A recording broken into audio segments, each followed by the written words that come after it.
to call the meeting to order. It is Tuesday, August 3rd, 2021. I know it's 6:10. I apologize for the late start. This meeting will be conducted in person in the council chambers at City Hall and via remote video and teleconference pursuant to 1 MRSA Section 403-B2D. Pursuant to federal and state guidelines to address widespread transmission of the COVID-19 Delta variant, all in-person attendees will be asked to wear masks regardless of vaccination status. Members of the public may join the meeting in person or by phone by dialing 1-929-205-6099 using meeting ID 847-0604-5048 and password 882284 or via computer at the link provided on the city's website. Members of the public may also submit comments via the City of Sanford website at www.sanfordmaine.org under email city departments/city council. Will you all stand and join me in the Pledge of Allegiance? I pledge allegiance to the flag of the United States of America, to the republic for which it stands, one nation, under God, indivisible, with liberty and justice for all. Join me in a moment of silence, please.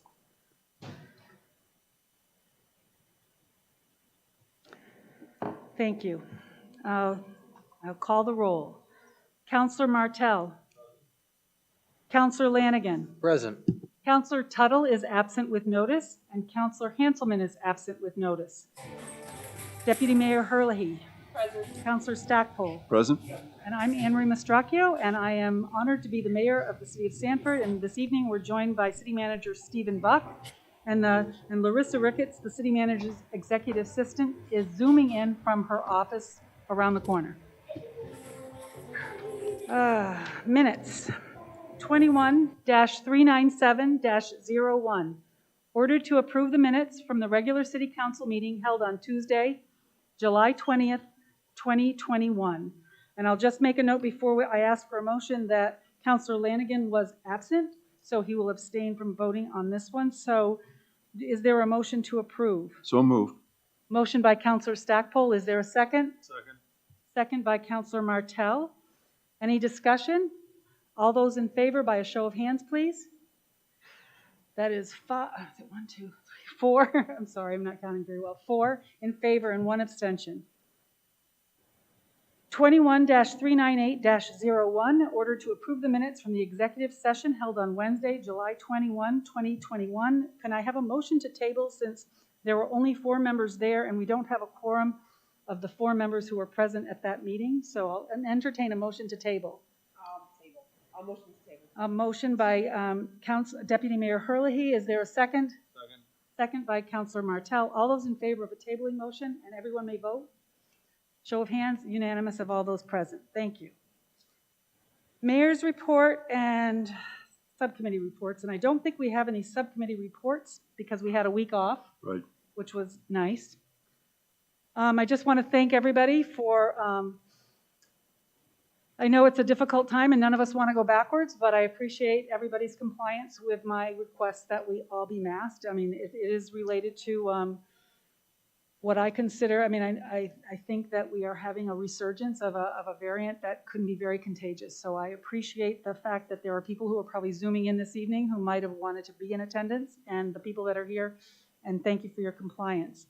I also wanted to make note of something that I actually saw on Facebook.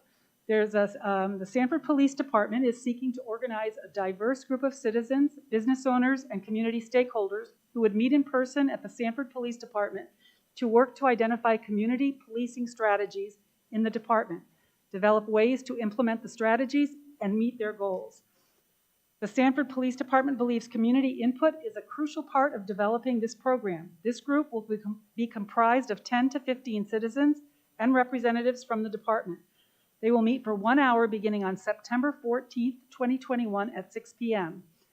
Anyone interested in applying can complete the online submission form. Selected group members will be contacted by August 31st, 2021. And if you go to the Sanford Police Department website, or you can www.sanfordmaine.org/citizen advisory group. If you have any questions, just call the Sanford Police Department or the city manager's office, and someone would be help you to apply. I think this is a group that if anybody's interested, we'd love to see something get started, and I think that Chief Anderson is really excited to implement this. And that's all I have this evening. Madam Mayor? Excuse me, yes. Sorry, just Councilor Lanigan? a point of order. In your report, you were saying, is the mask, is that just a personal preference of yours, or is that Oh, something? no, it's related. As you'll see later on, we have some. But are we like, is it, like, because we received an email Friday stating where we were as. And we are in that same place today. But so. You'll be part of the city manager's report. So my understanding is that it was optional still because we're not. It may be That- optional, but since we're not Zooming right now, it may be optional. And at So- some point, if we will have a vote on that, Councilor Lanigan. So is it on the agenda tonight to vote on? It's on the agenda, whether we have sufficient members here to have a vote that is, you'll see it when it's later on. If you read your agenda, it's the last item on the Okay, agenda. I just, if it's that dangerous, I don't have any plexiglass in between me and another counselor. I'm like 2 feet from him. Hey, We're not well- socially, I'm just saying, like, we're doing Well, like you'll half see a. that there's an address, because So if we could if you just. wait until that agenda item, there would, if we had had the, if you had, I'm not No, gonna my go- mother's parents are at my house and they're 70 years old. And I I just want agree to with make you, sure and, that. and if we're- we pass the policy that's in there, the next time we are in this advisory, we'd be able to zoom in, because it Okay. would qualify as an emergency. So just- you will, I didn't know it was that dangerous. I figured we. I'm masked because I have grandchildren who are unvaccinated, and I know people who have been vaccinated, who've traveled and have contracted the Delta variant and are, thank goodness, not in the hospital, but not feeling very good. Yeah, I'm trying to do everything safely. My kids are all vaccinated. We're all vaccinated to keep my I absolutely grandparents agree safe. with you. So I'm trying to be extremely safe. I and just that's want why to make sure we're doing the whole puzzle. we are doing the whole thing. And you will see, as you notice, the last item on the agenda was a review or to consider changes to the rules of procedure that would allow us to do what it is we need to do in cases like tonight. And and all I'm asking honestly is if it's tied to like You Steve. will see that it's tied to. Yeah, right. It's That's tied all to I want to some make real sure. data. Yes, Okay. it is. It's science-based. Perfect. Thank you so much. You're welcome. I'm wearing the mask, so I'm not arguing that point. All right. City Manager's report. Thank you, Steve. Okay, so let me transition over here.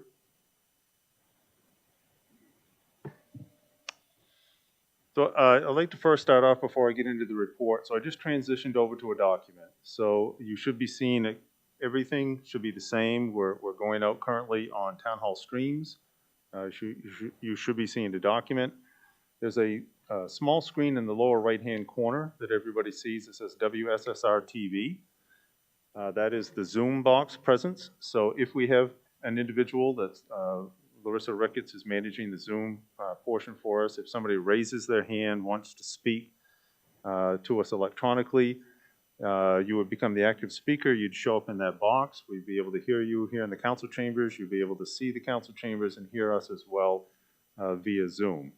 So we currently have this set up, and I want to thank Ben Gore and Bill Balding, our IT directors here, for the work they've done. They've pieced this together. It's a little bit bubblegum.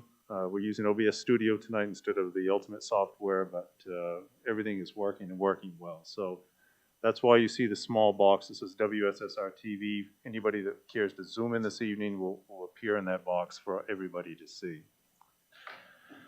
Back to the report, elements that I have in here tonight is the Rail Trail Task Force.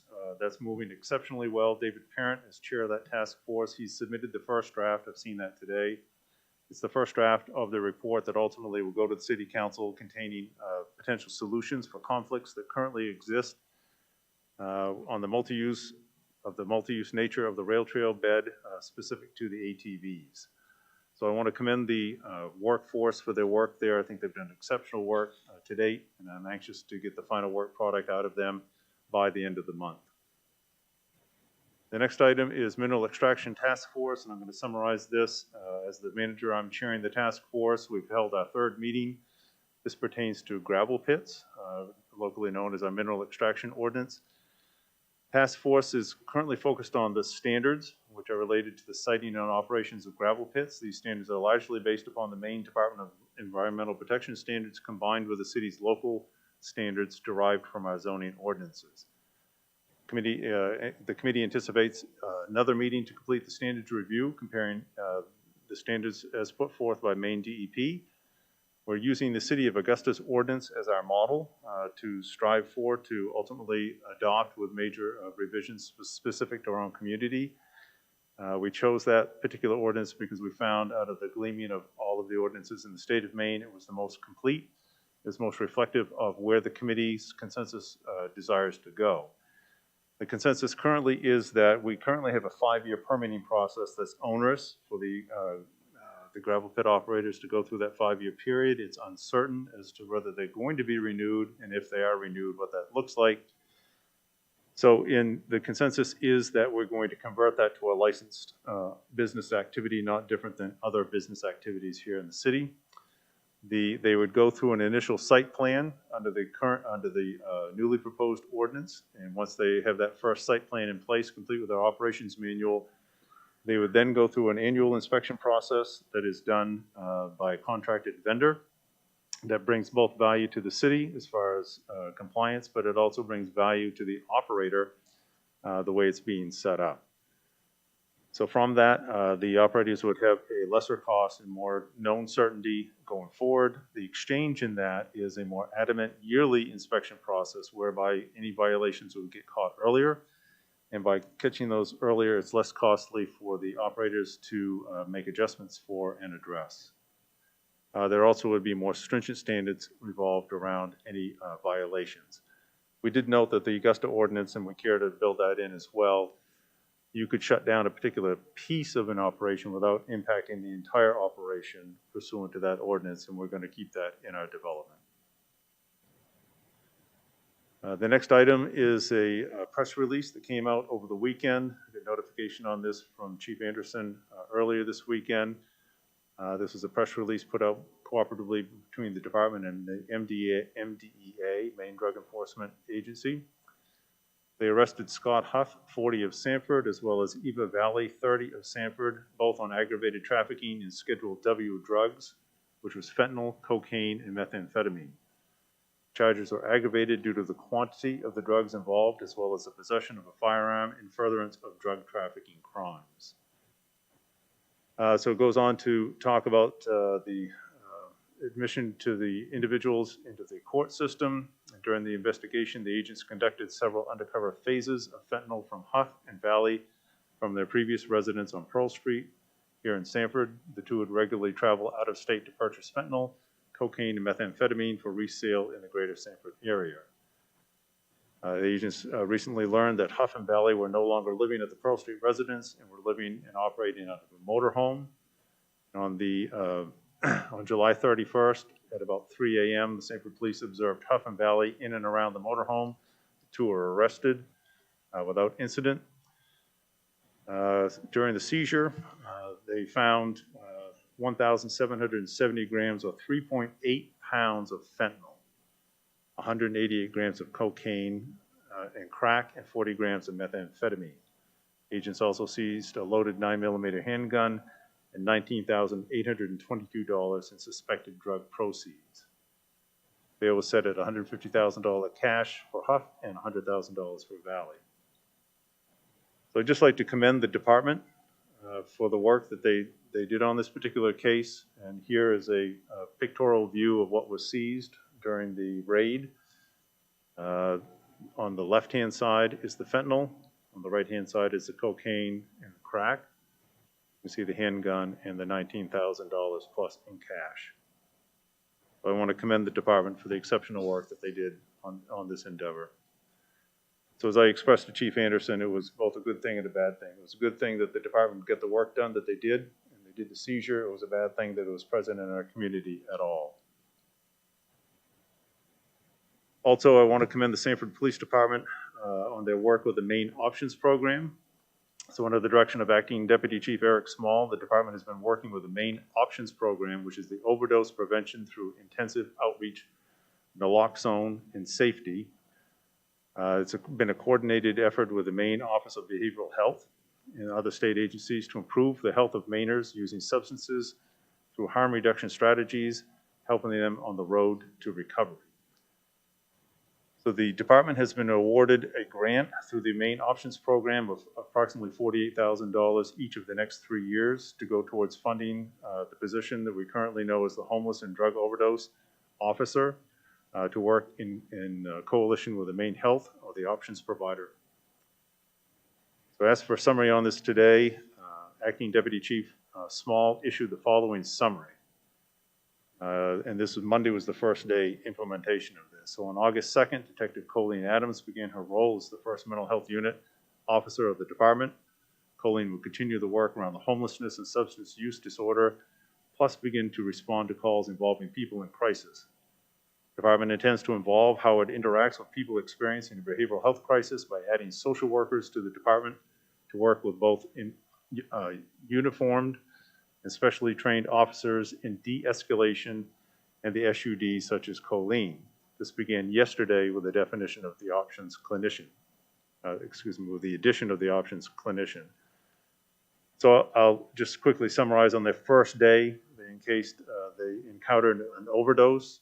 That overdose was taken care of, as well as being able to have the sustained contact with a social worker, which led to, I'll read this off. Let's see. The Sanford Department has entered into the MOU, as I previously stated, with the Department of Public Safety and Sweetster to house the options clinician at the department. Carly experienced a very active first day at work. She and Colleen responded to multiple calls regarding homelessness and substance use disorder. Together they worked to help a client into temporary overnight housing.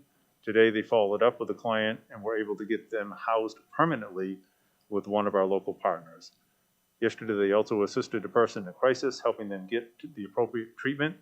Colleen said, quote, "Having the time to speak to the person while not having to rush to another call allowed us to develop rapport and get them to the hospital." So the department hopes to have the Maine Health Unit completely up and running by mid-September. Jonathan Phillips, who is a master's in social work student from UNE, will begin interning in the fall. We will continue our talks with Maine Behavioral Health to embed a social worker at the police department. So I want to commend both Chief Anderson as well as DC Small on this work, and Officer Colleen Adams for her work in this area as well. Also in the police department, we got the word today that the ATV grant for the police department, Chief Anderson has notified my office that the Maine Department of Fisheries and Wildlife has awarded the department with a grant in the amount of $3,550. This grant is for the purchase of needed equipment and training to then allow our officers to take an active role in enforcement on Sanford's multi-use trails. Detective Everett Allen worked on to secure the grant, is coordinating as the ATV instructor, and is further coordinating with the Parks Department for targeted enforcement on the trails. So I want to commend the department for obtaining the grant, for developing the working relationship with IF&W, and for moving forward a critical component and recommendation that is pending from the Rail Trail Task Force to mitigate impacts upon the multi-use trail system. Out of Public Works, I'd like to report out that light capital pavement for this season has been completed on Whipple, Greenaway, Highland, Lucerne, Oak Ridge Road, and Stony Brook Road. Reconstructive activities are ongoing on Railroad Avenue, with the base coat pending for this week and top coat for next. Mount Hope has the base coat as being down, and the top coat is pending for this week as well. The West Side Village, the contract has been implemented. It is now broken into a 2-year project due to contractor availability and capacities. The contract was awarded to Sargent Corporation, who will start mid-August, to reconstruct this year Kimball Street, Shaw from Roberts to Prescott, and the upper portion of Prescott not until 2022. Director Hill continues to value engineer the project, manage the project, and work with adjoining property owners for temporary easements and potential acquisition of land, and to lessen any and all impacts upon their properties. Also within Public Works, SME, who is the city's consultants for the closed Russian Street landfill. They have submitted their final mitigation plan to address the last of the cover deficiencies at the landfill in preparation for Nautilus Solar moving forward with a solar farm atop the landfill. Nautilus Solar bought the project from Walden Green Energy. I'll give you a further update as they're supposed to update me over the next week for the next meeting. And then the Sanford Regional Communications Center. Tomorrow, Director Tower will be attending a York County Commissioners meeting to speak in favor of establishing a continuity of operations site, or COOP, the York County Emergency Management Agency that will provide for 3 working dispatch consoles and phone lines to provide a redundant backup for dispatch locations should any of our 3 PSAP centers here in York County facilities go out of service. I'd like to thank Director Tower for his work in this area. And the last element that I have is the nomination papers that are currently open. There are 2 council seats that are open for 3-year terms, 1 school committee member for a 3-year term, and 1 trustee for Sanford Water District for this year's November elections, and 1 trustee for the Sanford Sewage District for this year, again in November. Papers must be turned in no later than Thursday, September 2nd by 4:30, close of business. It requires 50 signatures for a city councilor seat and 25 signatures for either the water or the sewer district to be turned in. That's all I have this evening. Thank you. Thank you. Are there any questions? Councilor Lanigan? Just want to congratulate Chief Anderson and his team and the Maine DEA and saving a bunch of lives there, because that's what you guys did. Thank you. Okay, public participation is next. I have 1 name on the sign-in sheet, and I guess I'll ask Larissa, who's in the other room and monitoring the Zoom meeting portion of the meeting, if there's anybody there after I call on the person on this list, and let me know if there's anybody else to speak under public comments. Jerry Gay.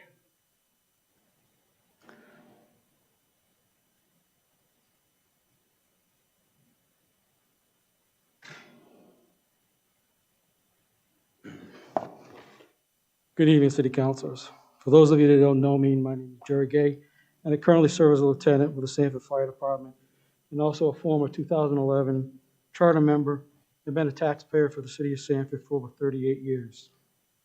During your last final budget approval meeting on June 22nd, the Council spent a considerable amount of time discussing the hiring of 2 additional firefighters positions. You also made reference to the agreement that currently is in place to make this happen. This language has been in place for 4 years. That's 2 contracts. This language was to address the following: to start building up the staff slowly within the fire department to provide less impact to the taxpayer and to address the increased demand on the department services. With the department responding to 4,000 calls, it's time to fix it and invest in the department.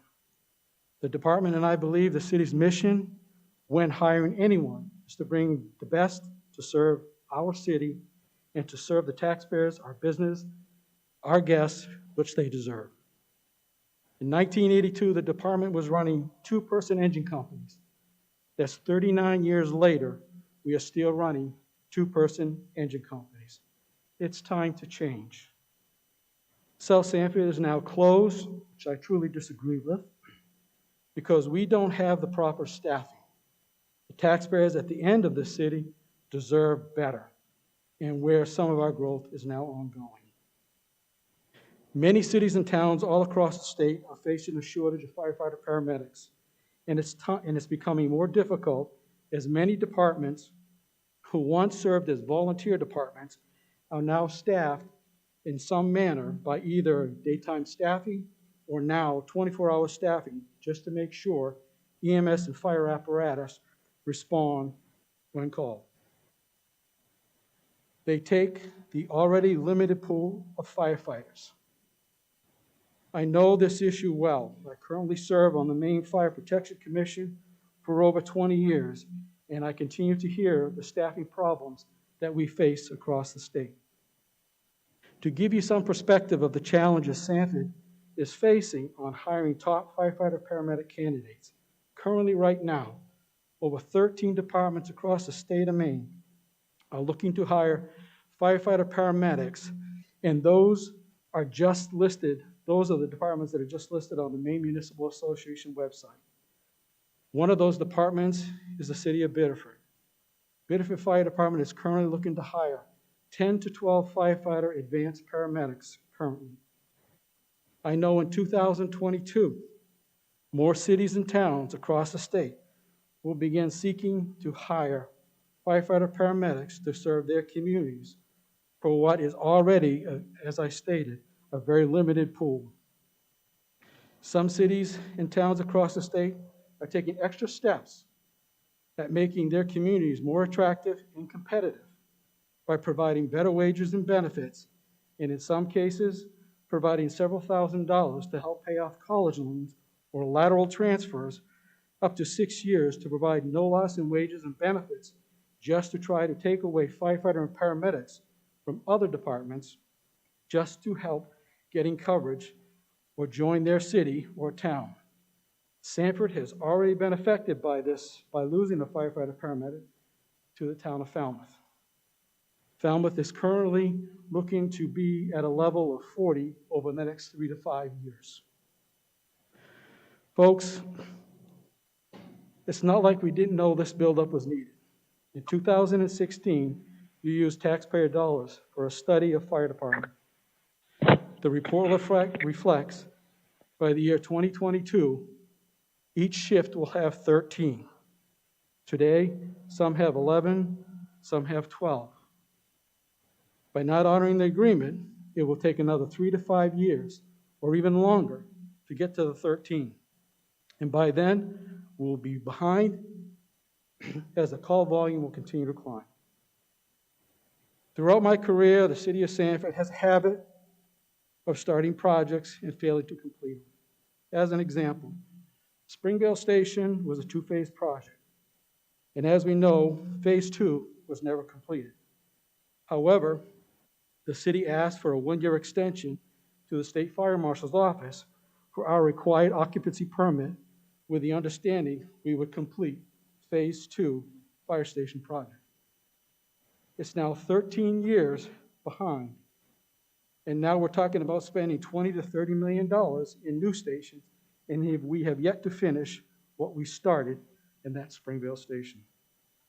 I do not disagree that these fire stations need to be addressed and properly staffed. The conditions of these stations have been ignored by the city far too long.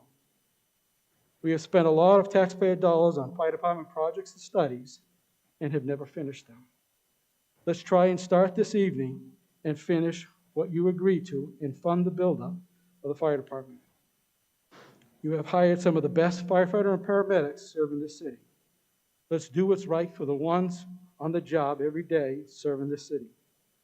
Let's continue with the department's mission, the city's mission, and that's to hire the best by properly staffing the fire department.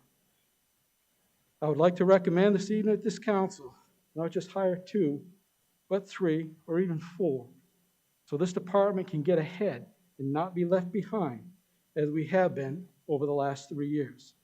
Thank you, and I'll answer any questions you have.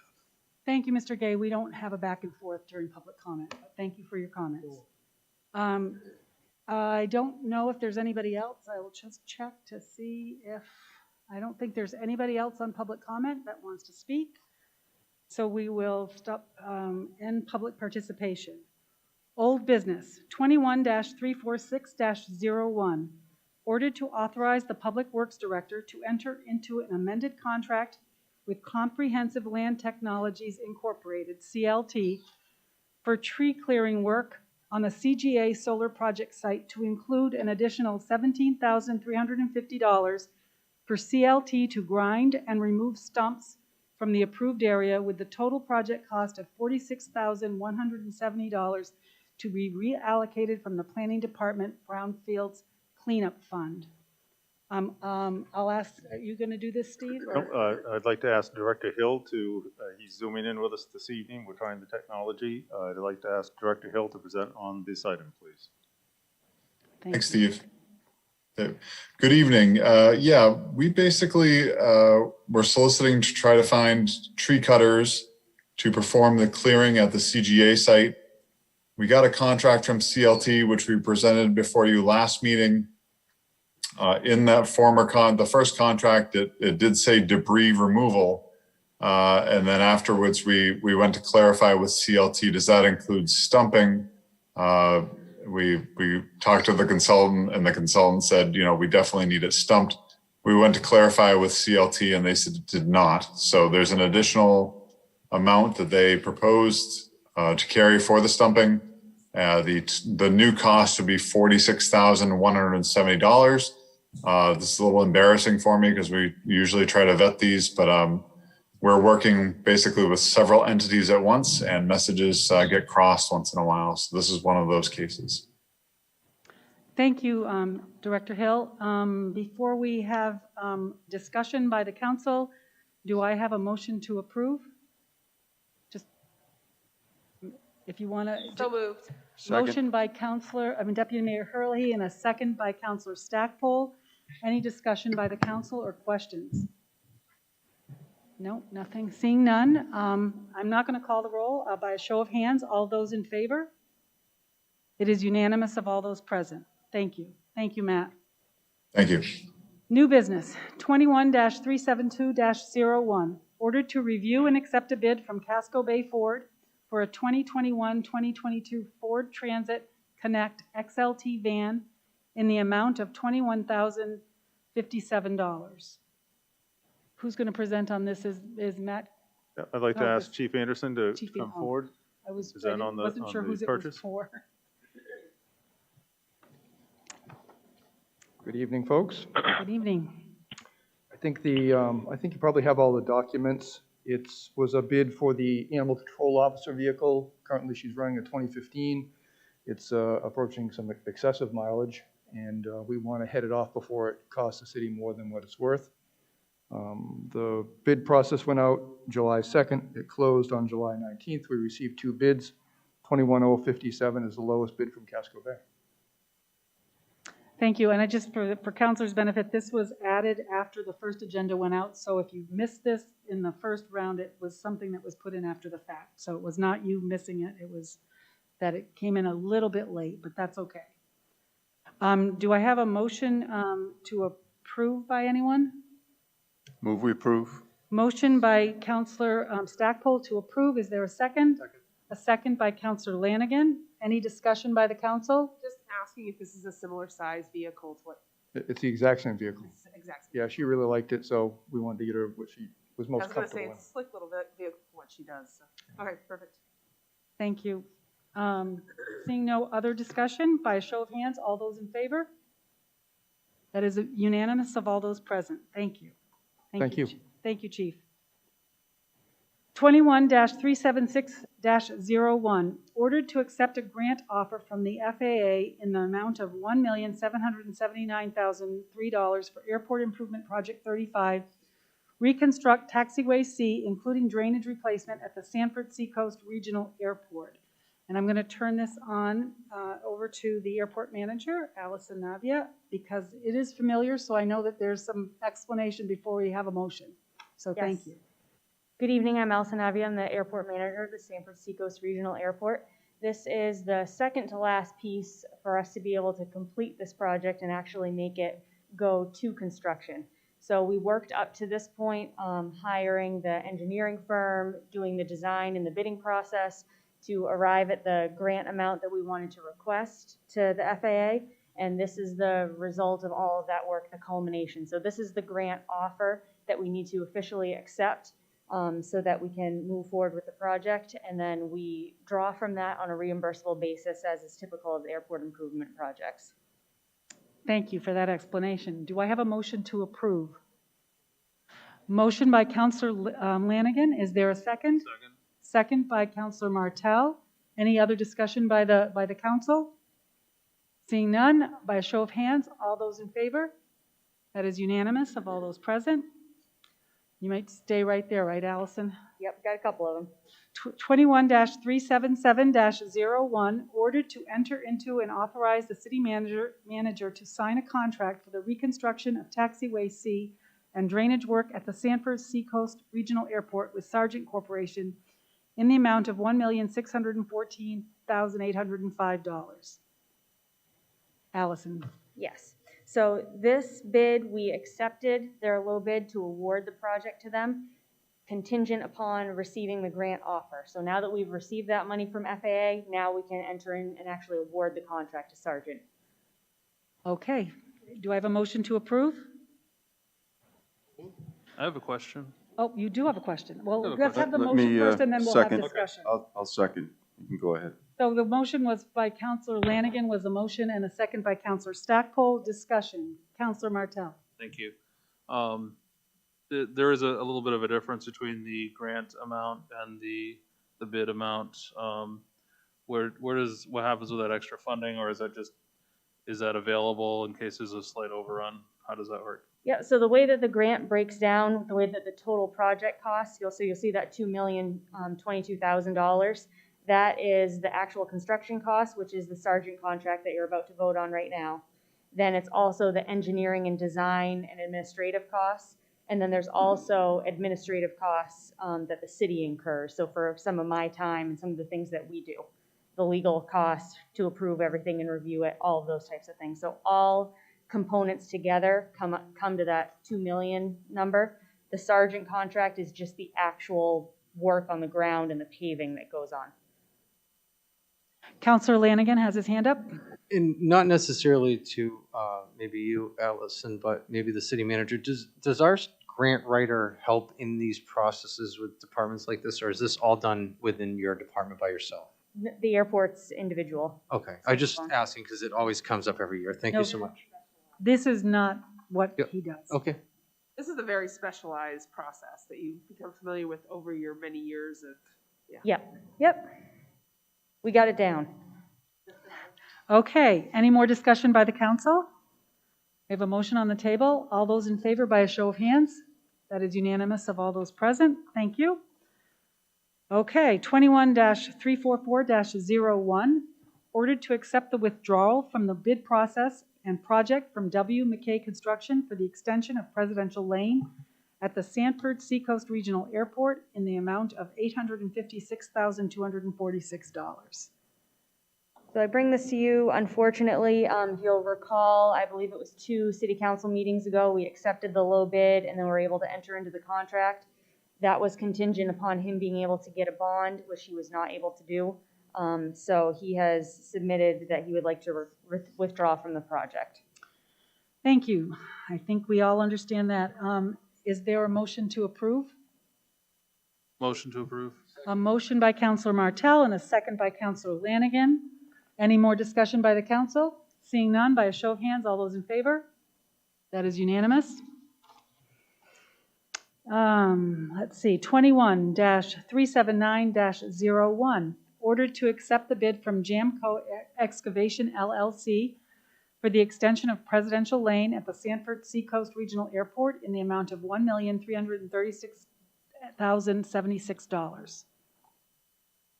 So this is the next lowest bid. So this is our new low bidder to accept Quite a that. difference there, wasn't there? Yes, there was quite a difference. It's unfortunate that that wasn't able to happen, but could be part of the reasoning. Okay, so let's have a motion and then we'll have discussion. Do I have a motion to approve? yes, I'll make a motion to approve. Second. And a second, a motion by Deputy Mayor Hurley and a second by Councillor Stackpole, and discussion. Okay. I'd love to ask, So can you make sure that your mic's on, because I got a note, I know, we'll just pull it a little closer because I got a little note that it wasn't coming through quite clearly. even now? I'm not saying right this That was second. earlier. I didn't turn it on earlier. Oh, okay, well then that was the problem. That So- would be a problem, Deputy Mayor Hurley. What did we originally budget for this? I can't remember. Because this is a huge difference between the 2 contracts. Yep, so in the CIP, we have $350,000 that we carried. So a $250,000 bond and then $100,000 from just the CIP. So this pushes us over that, but the project itself generates revenue and carries. So each new hangar development that hooks into this pays an infrastructure fee of about $47,000, and I've got 3 of those this year. So that additional revenue, plus each one of them offsets their cost when they hook up to the water main, that we get a little bit back from that. When they hook up to the natural gas, we get a little bit back from that. So the project is going to cash flow itself eventually. So that allows us to have a little bit of flexibility here to be able to make this possible. We originally thought the project was going to cost $1.2 million. So this is actually much more accurate to what the engineers' estimates were for what it was realistically going to be. It would have been amazing if it was $400,000 less, but maybe not quite realistic. So the difference actually is probably the difference we're seeing in construction costs right now, the Yes. 1.2 to the 1.3. That has a significant amount of impact on it as well. Yep. Other questions by the council? Councillor Lanigan? I assume this contractor can get a performance bond or? Yes, they've assured me that they can, and we'll get them the notice of award based on this motion first thing tomorrow, and then we'll be able to get that so that we can get this project rolling, because now, of course, we're behind schedule as well. Thank you. Any other discussion? Seeing none, I will, we have a motion on the table, so I will call the vote. By a show of hands, all those in favor? That is unanimous of all those present. Thank you. Up, next one. 21-345-01. Order to authorize the city manager to enter into a phased multi-year contract with Jamco Excavation LLC for the extension of Presidential Lane at the Sanford Seacoast Regional Airport, and to further authorize the city manager to sign, upon receipt of all applicable documents and bonds, notice to proceed, one in the amount of $370,792. Allison, do you think that this needs any more?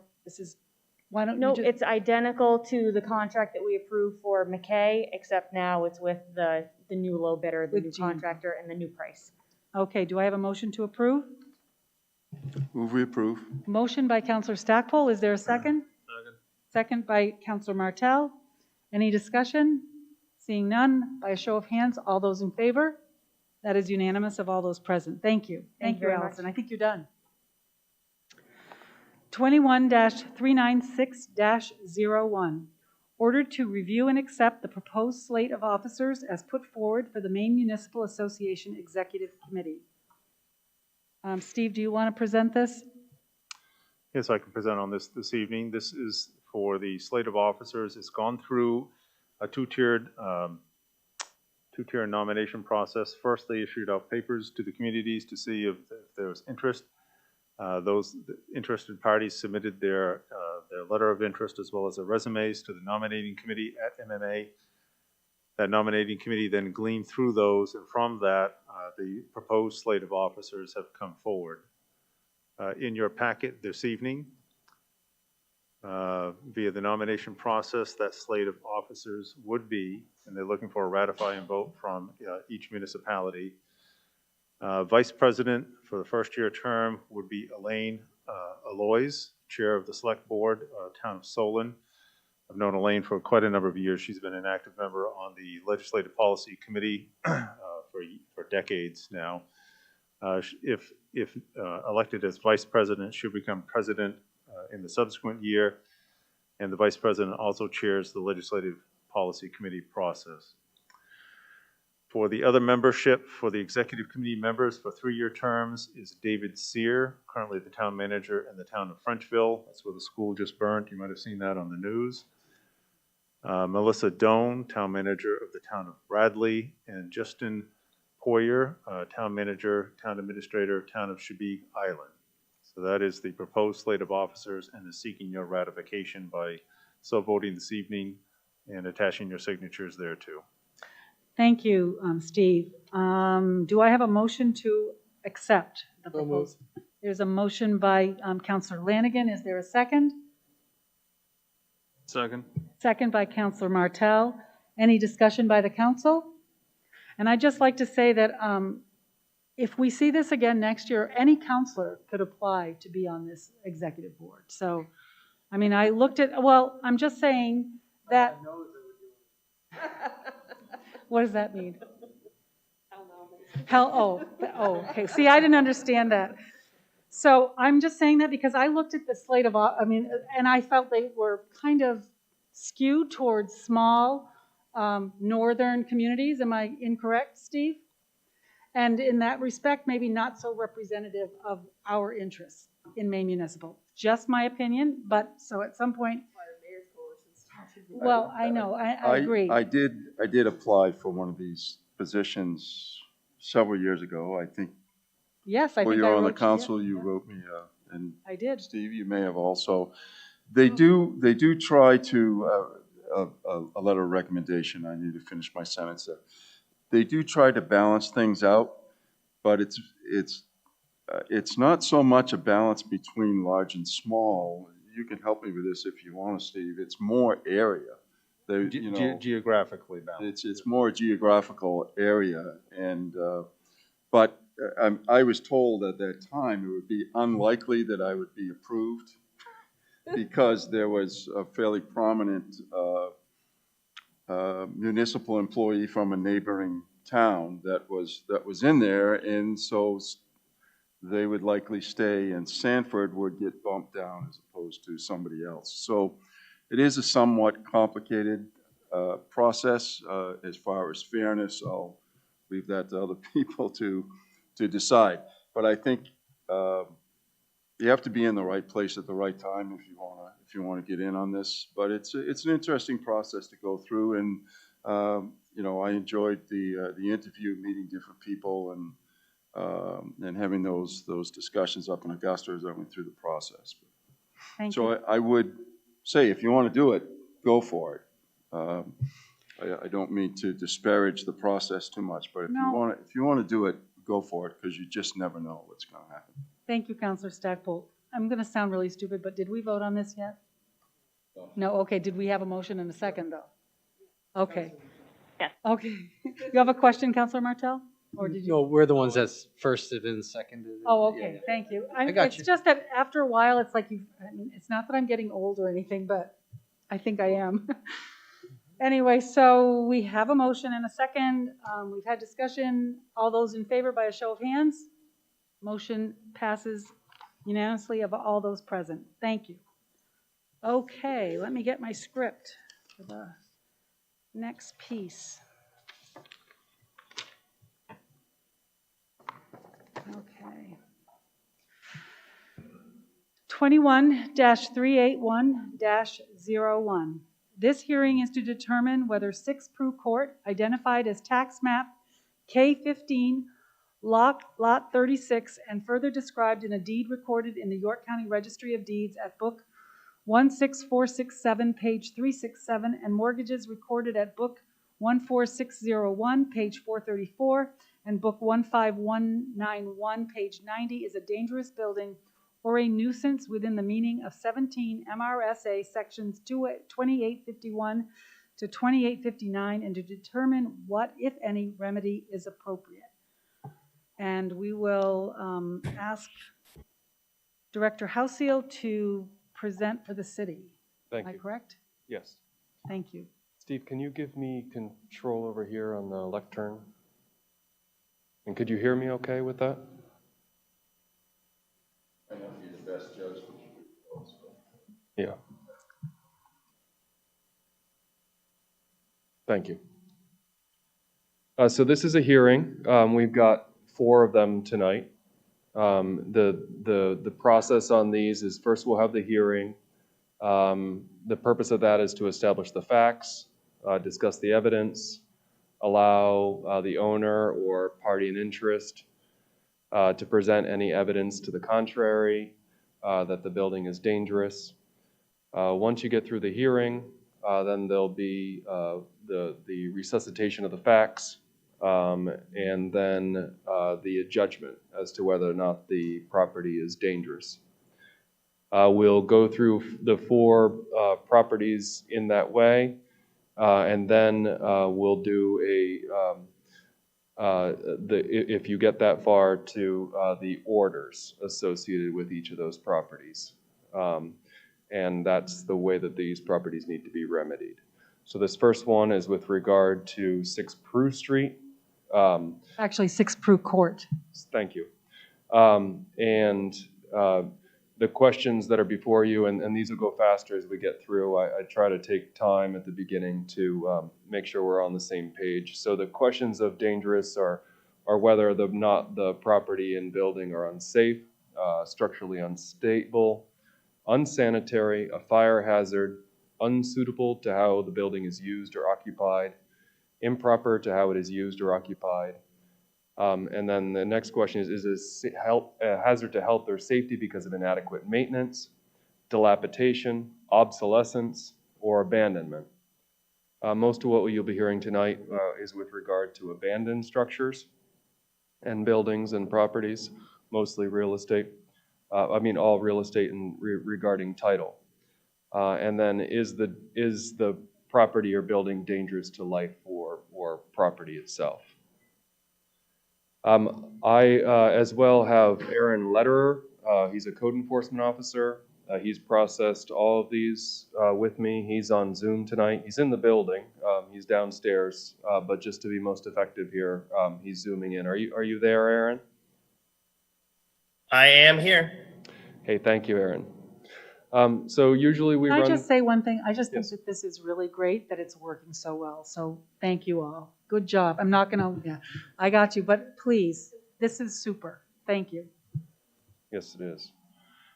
I'm going to run you through some of the photos on 6 Prue Court. It's located on Prue Street. That's near Reed Street in Springvale, near Pleasant, and also Mill. This is the property, and then this is the way it looks on its front facade. You can see in this photo some step repairs that were done recently. There's a lot of deterioration on this property. You can actually see plant growth coming from the top of this porch. You can see where the paint and also siding is peeling away from the building. This is a mangled door. It's been in this state for a number of years. It's locked with a padlock where someone has previously busted in the door. You can see that the garage door is open in the back here. That's been like that for quite some time.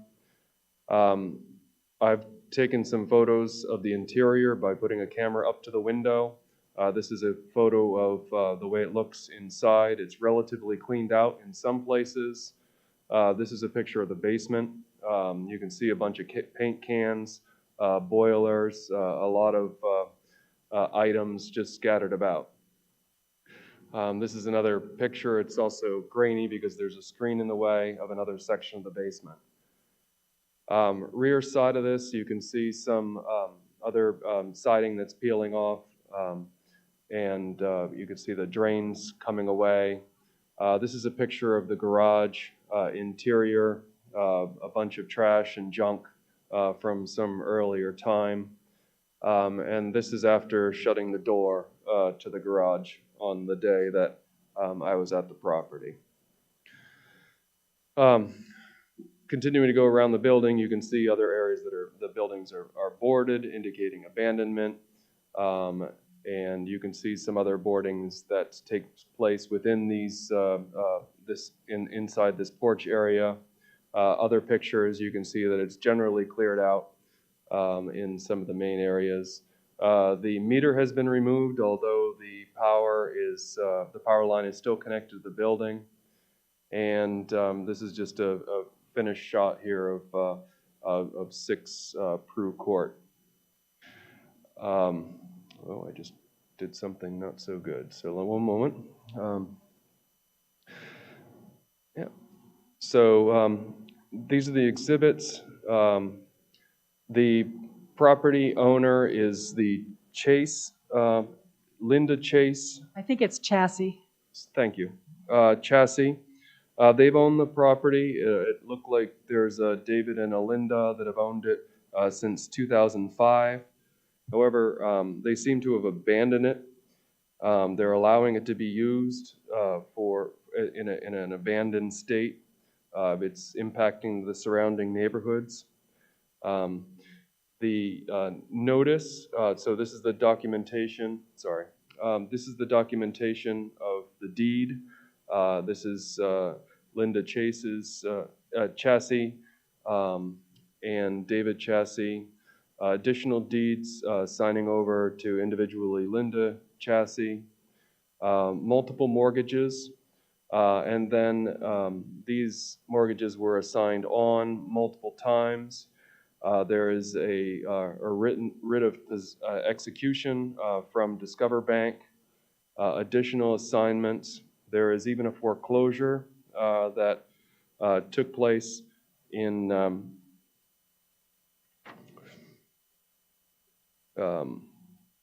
excuse me.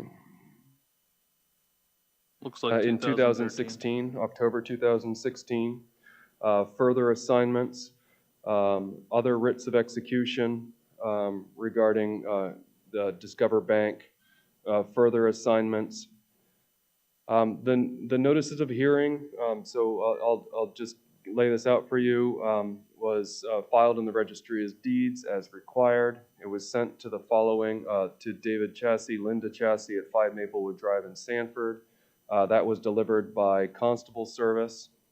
Aaron Lederer delivered that on July 27th, so they're aware that this hearing is taking place. Celine Finance has also received notice of this. With regard to the other mortgage holders, GMAC and also Discover Bank. Discover Bank is still awaiting delivery scan, so this was sent at the beginning of July. The information that we have has not been updated as of July 13th. So in the case of GMAC, this was returned to sender. This is very common in these batch of 4. I think this has something to do with COVID. I don't think many of these lenders are where they were at a year and a half ago to 2 years ago. So since we couldn't perfect certified delivery on the banks, this was advertised in the newspaper for 3 successive weeks. This is the advertisement that took place on July 9th, and then another notice that took place on July 16th, and then a third notice that took place on July 23rd, and that's what's up on the screen right now. As far as notifications go, we recently notified the property that, and Aaron can elaborate regarding those issues that were presented on May 19th as well as July 16th. In the case of this, there were exterior doors, as mentioned, that were broken and in poor condition. The garage is unsecure and had been like that for a substantial length of time, even with multiple notices to the owner and also parties in interest. Overgrown vegetation in some places, and also a lack of general maintenance. And so these are the notices of violations that were sent first class to make sure it got there, and also certified mail receipt. We also query the police reports on these potential dangerous buildings. In this particular property, there was a singular issue of vandalism back in 2014, but for the most part, it's been relatively left alone. With regard to the utilities, 6 Prue Court, the water's been off since April 23rd, 2013. There's no balance due. The sewer report shows no balance due. As I mentioned, the electricity, the electrical meters have been removed, but the line remains. And also there is currently $1,740.37 owed in taxes outstanding for last year. Just to reiterate here, the building is abandoned. The property owners have owned it since 2005, but they've clearly have walked away as of April 2013, and there's no one been in it since. There's broken windows and doors. They're boarded. Parts of the property and building are unlocked. They're open. The property is generally unmanaged and unmaintained, and it's inviting to trespassers and vandalism, and is therefore unsafe and a fire hazard. There's no personal property evident within the building, and in other areas like the garage, the personal property is damaged, unusable, and generally describable as junk, and it's generally unsanitary. The property and building is deteriorating, including plant growth through the fascia and also the roof, and that constitutes a threat to public health and safety. There was a foreclosure in October 16th in 2016, but it was not completed. And those are the indicators of abandonment. And then additionally, there's dilapidation regarding the plant overgrowth, broken siding, missing windows, and deteriorated decks and on exterior stairs. Aaron, is there anything else that would be relevant to add with regard to this building? Anything that I'm missing, or correspondences with the owners, or anything else that, or banks? No, you covered all of the appropriate material for the condition of the property. As was stated, I did serve the notice to the chassis last week on the 27th. Did speak with them. As far as they know, the foreclosure process is complete for them, so that's why they're not attending this evening. But you covered the condition of the lack of maintenance and the fact that it's been abandoned, and you covered all those points. Okay. Well, I can stop there, and Okay, I don't know if you want to ask if there's anybody in attendance. That's what I would like to do. this. Is there anybody here for the owner who, I'm assuming now, since the chassis clearly think that the foreclosure process has happened, they haven't been there since the house has been abandoned since 2013. So I would assume that the owner is the person, the bank that holds the mortgage. The owner is not the bank. The owner is the owner until that changes. So the foreclosure process has not actually occurred, No. even though they think it has for them. So is there anyone here this evening then to speak other than, I mean, what about the mortgage holder? There is nobody from the bank here at all. They are not. Okay, so we don't have anybody here for the owner response. Let's go to city council questions and discussion regarding understanding of the facts and the criteria of dangerousness before we close the hearing. So I have a couple of questions just before we start, because I'm just looking at this building that's been abandoned since 2013, because I guess I look at it, if the water's shut off, nobody should be living there. So no one has been living in that building for all those years, or have there been squatters? I mean, has it been an issue in that respect, or is this really an attempt to let's get that building to someone who wants to do something with it, so that we don't have another abandoned building that falls into such disrepair that we can't do anything to it except tear it down? This building has fallen into disrepair. Well, I'm not saying that it's not in disrepair, but we've had buildings that look okay from the outside, but when you go in it, I'm just looking at the photos, and I did drive by and I thought, yeah, it's clearly been abandoned and is in disrepair. There is no doubt about that. Is it in still such shape that we might actually be able to rehabilitate it if we can get it back out into the market? We always hope that we can. Okay. The police reports from the past don't indicate that there were squatters in it. Looking through the window, the pictures you've seen show that it's in relatively good shape on the interior. However, when a building does sit that long unoccupied with the water off, with the heat off, there is damage that you're unaware of. So that's. And you haven't been in the building, and no one's been in the building. We have not been in the building. Aaron, have you been in the building? I have not been in the building under this position. I did inspections on this building back when it first foreclosed for my previous employment as a foreclosure inspector. And how would you say the condition was at the time? It was dilapidated back then, water damage from this is from memory, but I did inspect it monthly for about a year. So it did have damages inside. Okay, thank you. Counselors, questions? Counselor Lanigan, and then did anybody else have a? Nope, Counselor Lanigan. Sorry, so who is paying the property taxes right now?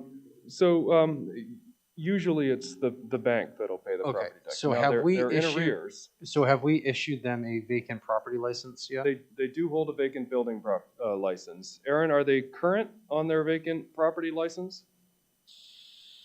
I believe they were current on their vacant building license. So how I'd have to log in and double check that. I can't remember off the top of my head. I don't have it right up right now. So I guess my confusion is we're going after the chassis, but it's the bank's property. Well, no, it's. Theirs yet, because they haven't finalized the foreclosure. Don't talk unless your thing's on. So it's the building that we're concerned with. So, correct, but the mortgage company is paying a vacant property license. They're paying for the property taxes. So when They are in arrears with the property taxes. they always do that on purpose. When you have an interest in a property, you tend to pay the bills in hopes that you can recoup more. So but why aren't we going after the obviously the people that are responsible for it? The chassis have nothing to do with this building. Chassis are still the official owners, correct? All right, let's just, Are they though? According to the records, they are the owner. Okay. Until it changes at the courthouse, Luke, that's unfortunate. I mean, I feel bad that the process for foreclosure is so. Right, I'm just wondering if horrible. we're spending resources on a building that we're going to get in this conundrum in court because it's actually the banks and blah, blah. wait, can we all just, can I have your hands up, please? I don't want everybody just talking. So I see Counselor Martell and then Counselor Stackpole. Thank you. Okay, I had a few questions. So it does have a vacant property license. The bank that is paying for that license and for that had been paying the taxes, it looks like it's in arrears a little bit right now. Is that one of the banks that had been delivered mail to?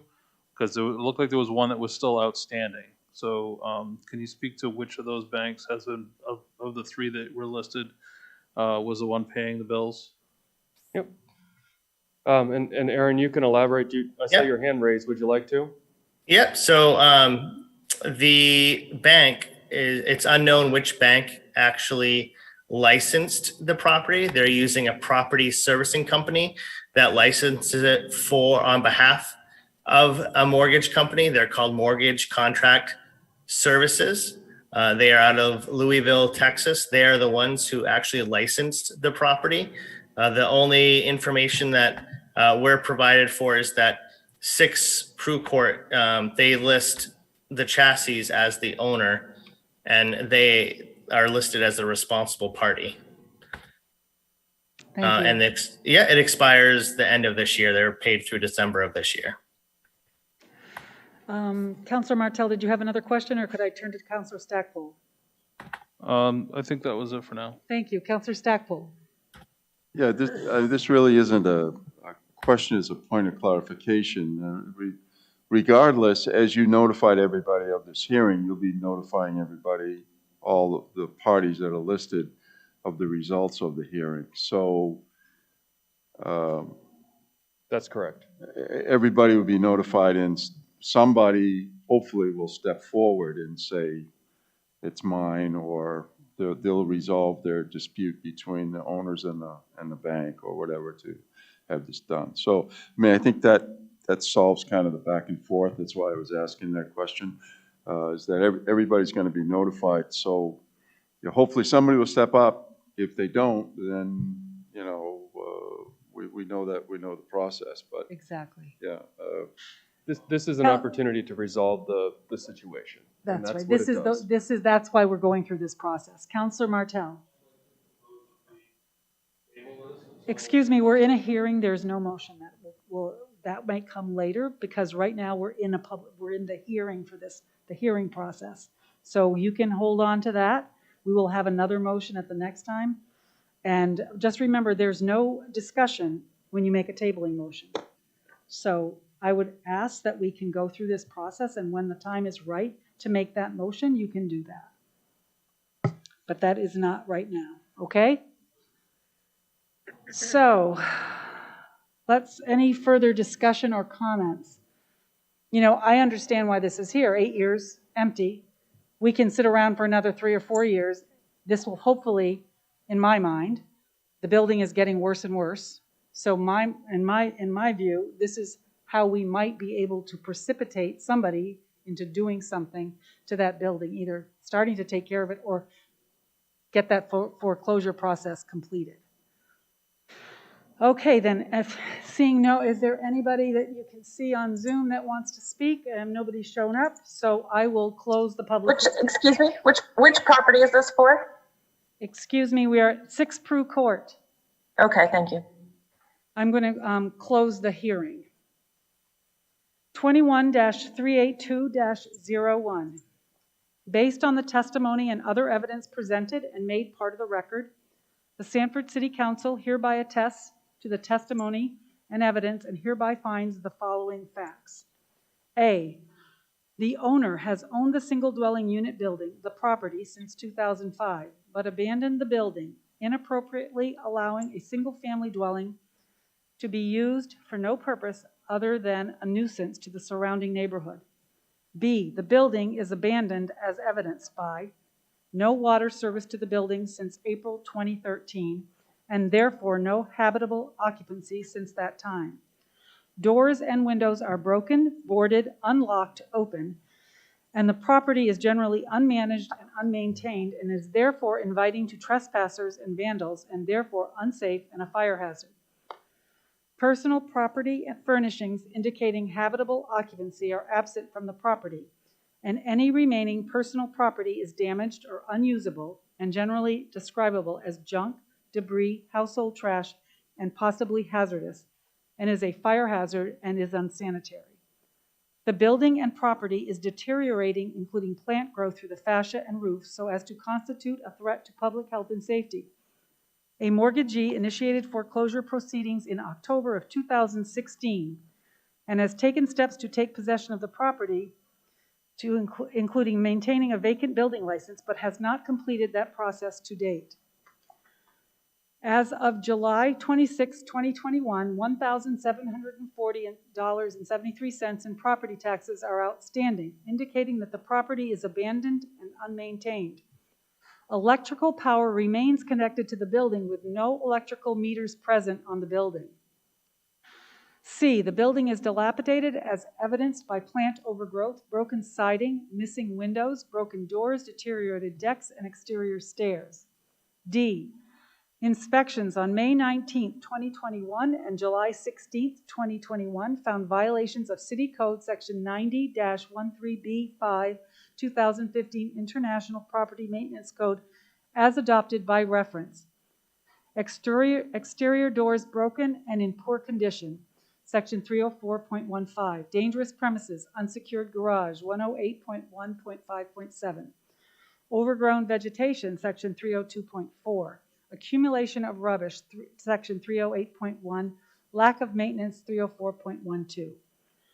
Based on the foregoing findings, the municipal officers adjudge that 6 Prue Court is a dangerous building and nuisance because the building is unsafe and unsanitary, constitutes a fire hazard, is improper for the occupancy to which it is put, constitutes a hazard to health or safety because of inadequate maintenance, dilapidation, and abandonment, and is otherwise dangerous to life and property because the abandoned building and unmanaged and uncared for condition of the property contributes to blight, acts as an attractive nuisance for vandalism and other illegal acts, all of which also negatively impact the property value, health, safety, and welfare of surrounding properties and their occupants and their well-being. So moved. There a second? Councilor Deputy Mayor Herlihy made the motion to approve. Is there a second? Second. Second by Councilor Stackpole. Can I Can I comment? Deputy Mayor Hurley. So, before, you decide to make another motion, why would you think it's appropriate to table, this motion? What's your thinking behind it? Because I know that's what you're thinking. I'd rather know before you make that motion. So there's a few things. Yeah. If you look at the picture, somebody clearly has recently replaced the steps. I'd like to know who did that. All of the banks have not been served. It seems like there may be a little more opportunity for the owner to step up and respond. And I'm not sure that all the avenues have been exhausted at this point, especially that one mortgage holder bank that we're still waiting for UPS to show up. So I just wanted to hold off on this until we got some clarity around that, or at least gave them the opportunity to respond. Ian, could you possibly just reiterate how many times that this has been, I mean, this is not just like it just happened last week and there's no one here this evening, so. Yeah, I mean, this has been, Aaron's been in communication with this property now at least 3 years. Aaron's been in this property prior to that. It's been abandoned since, at least 2015. Well, Oh, sorry, I just changed. 2013, the water was off. 2013, so no one's been in it since that time. So there's a couple reasons to proceed. One is this is an opportunity to weigh out for all parties. So that's what we've been finding lately when we tackle one of these abandoned and also dangerous buildings, is that it prompts the bank to actually do something with it. There has been multiple reach out to these banks as well. Aaron's sending notice of violation letters, and those don't have the same weight that this carries with it. And then also, when I look at this building, it breaks my heart from the perspective of judging from the exterior, a perfectly good building that but for the title issues and the ability to do something with it, someone could. So if it prompts the bank to finish that foreclosure, or it prompts the owner to precipitate a short sale, or anything, it doesn't detract from that neighborhood anymore. And then I think as well, finally, the current market on housing and these kinds of buildings is the last batch that you did, the last 3 that you did as well. Most of those or two of the 3 promptly precipitated the bank to get involved, and those properties are now being sold and they're being moved on to a new owner. So it shows that the process works, and it shows that it actually has a positive outcome in the end. I would be disappointed to demolish this building if that's what it came to, but that is what the order allows. What we try to do is initiate that closure on this. So facilitate that transfer, and it's working. So can you maybe explain to me we have an unoccupied building license. Is that, at what point do we just have like a time limit on that? Or how does that usually work? Because You were asking what is the function of the unoccupied building license? Yeah, the and point of it? what are the triggers to that not being valid anymore, or moving to this next step? Is it because it's considered dilapidated, or is it a time limit, or maybe you can? It's really 2 different things. Can you explain what the point of the vacant building license is and how it probably doesn't relate to this issue? But it does relate. It relates with regard to the fact that we get information about the ownership from it. So it also is it's an incentive, a financial incentive to actually change the way that it is. It was also an opportunity to buy time. You heard from our annual report from the land bank a couple months ago with the sheer number of vacant and abandoned buildings that the city has in its inventory. in that, you know, it's roughly 70. I like to say it's 65 now. And you know, back in 2007 or 8, during the last foreclosure crisis, as I understood, Sanford had the highest foreclosure rate in the state, or number of properties in foreclosure. And what we've been finding is that these properties have been sitting since that time. Really, it's a failing of the foreclosure laws, meaning that it's not happening. And so in the meantime, when you get a line of properties like this sitting on one street, they're really damaging your neighborhoods, they're damaging your streets, you're impacting neighboring property values. To answer the question of, you know, how do we pick, or how does the land bank and how does the city pick which properties are to be addressed? It's a learning process, really. This property was reviewed, and it's that time. In this case, it's the time limit. You know, in the case of, if this building's not going to survive much longer if it's been sitting that long, and it may not be surviving now. And so it's really trying to grab those properties that have the potential to be rehabbed and act upon it. We've really worked through those properties that did not obtain a vacant building license, and we're also having now some properties let go of their vacant building license because that process isn't working for those banks anymore. And so effectively, they're asking us to take on this process that you're doing tonight. So what you're saying, if I'm understanding you correctly, is this is really the only tool that we have to kind of force the process to move forward with the banks or whoever owns it in order to do something with it instead of just let it sit. That's correct. Okay. It's heartbreaking, and I'll just tell you, it's heartbreaking to listen to some of the neighbors in particular. I mean, 99 High Street, we've all gotten emails on that one about, you know, what's been happening, the trash is building up and what the neighbors have been putting up with. And so one of the reasons I like doing this process is I like it when there's as many that have been rehabbed, probably more than have been torn down. It's kind of nice to see that kicking it into gear, seeing families move back in, and getting the bank. And I'm glad the banks work with us. For the most part, they have. They really banks have been have. excellent to work with. So it works really well for us. I actually think it helps the bank say, oh, there's this legal process, now we have to do something. They appreciate it. They not only did they appreciate the vacant building license, but they also appreciate this process. I mean, I'd say, to give you an example, last time we you adjudicated on the 28 Emery Street, that property is heading for a sale in 2 weeks. And that wouldn't have happened had the city council not undertaken this the time that you did. So it can be a very successful, our goal is to get this building back into the mix before it's too late. Anne Marie and I were whispering about it beforehand. I said, I think this building's salvageable. I think it looks actually in good shape. I know it's a 2-story, so it's got good space to it. It's not just a typical 1 3/4 New Englander. It's really a good property. So let's, Yeah, and I just want to make note okay, that Counselor Lanigan.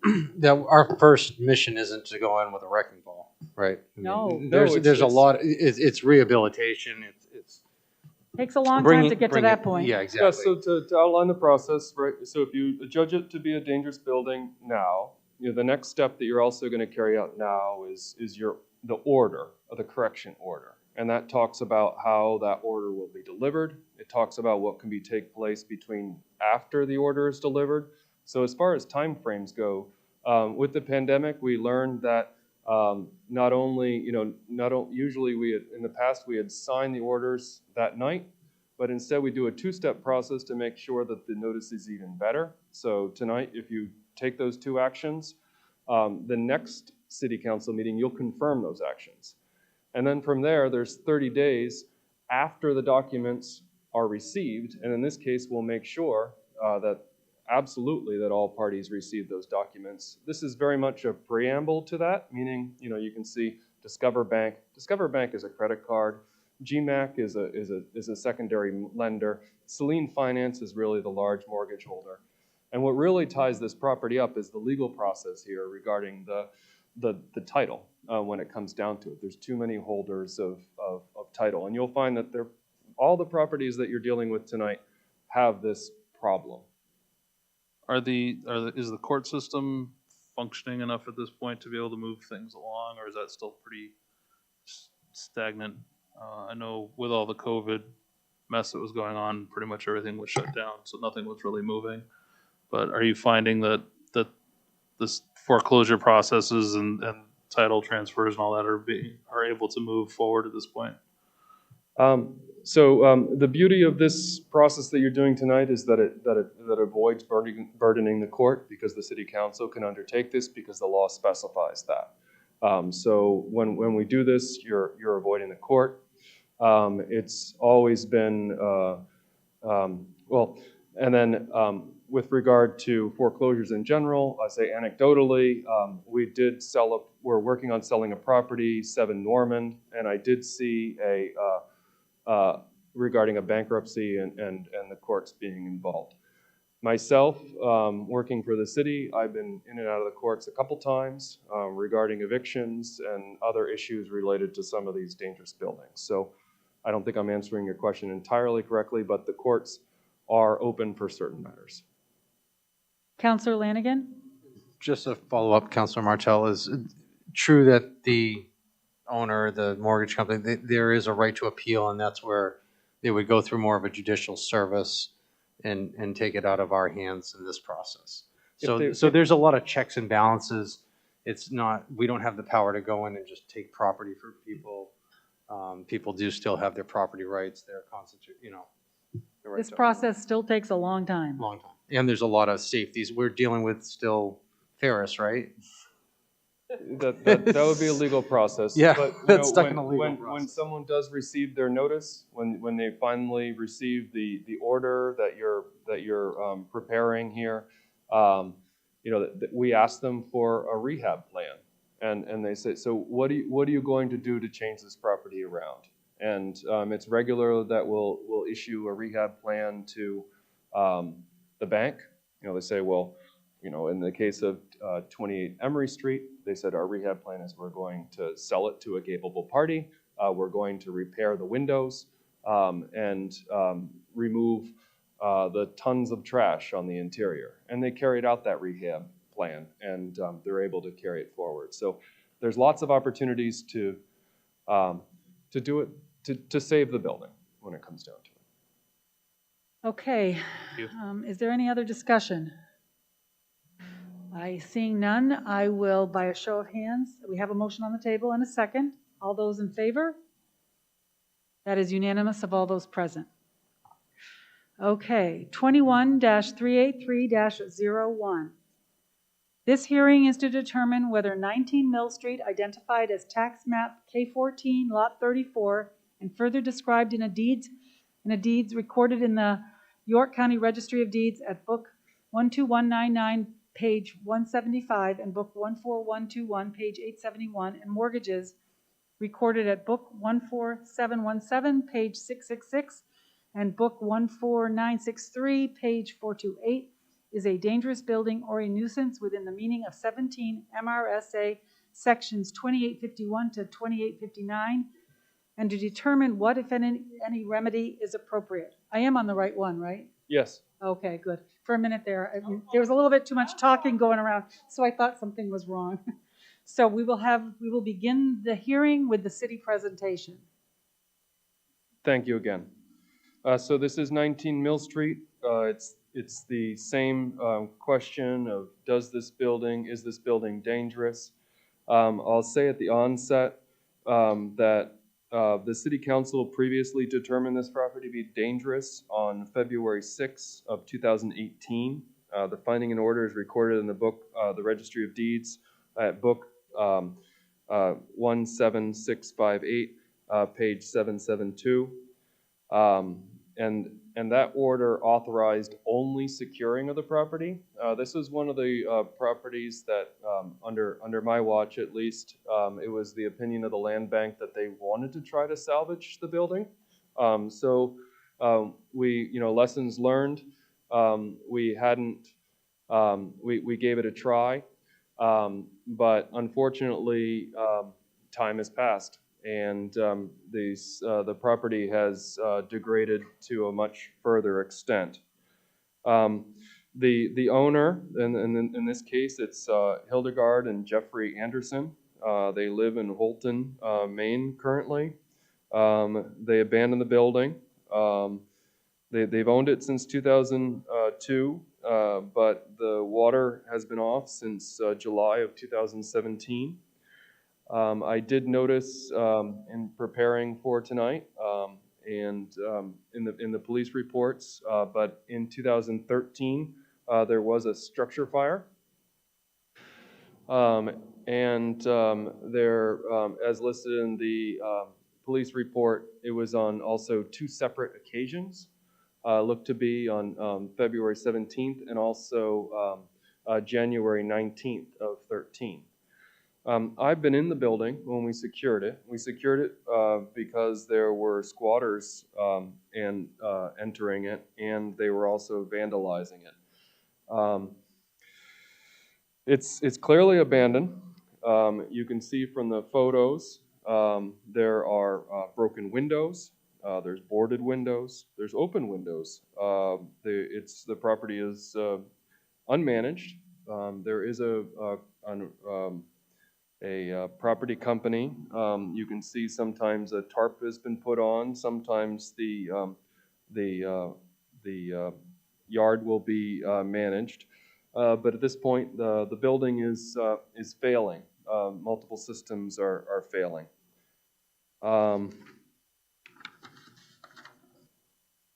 There are furnishings on the inside. There's personal property. You can see boxes and a variety of things. I would say, in my opinion, I think people are still getting in here. They're rummaging through what is in here. This collapsing porch that you see in this image is new. This has happened since the city council found this to be dangerous. This is collapsed.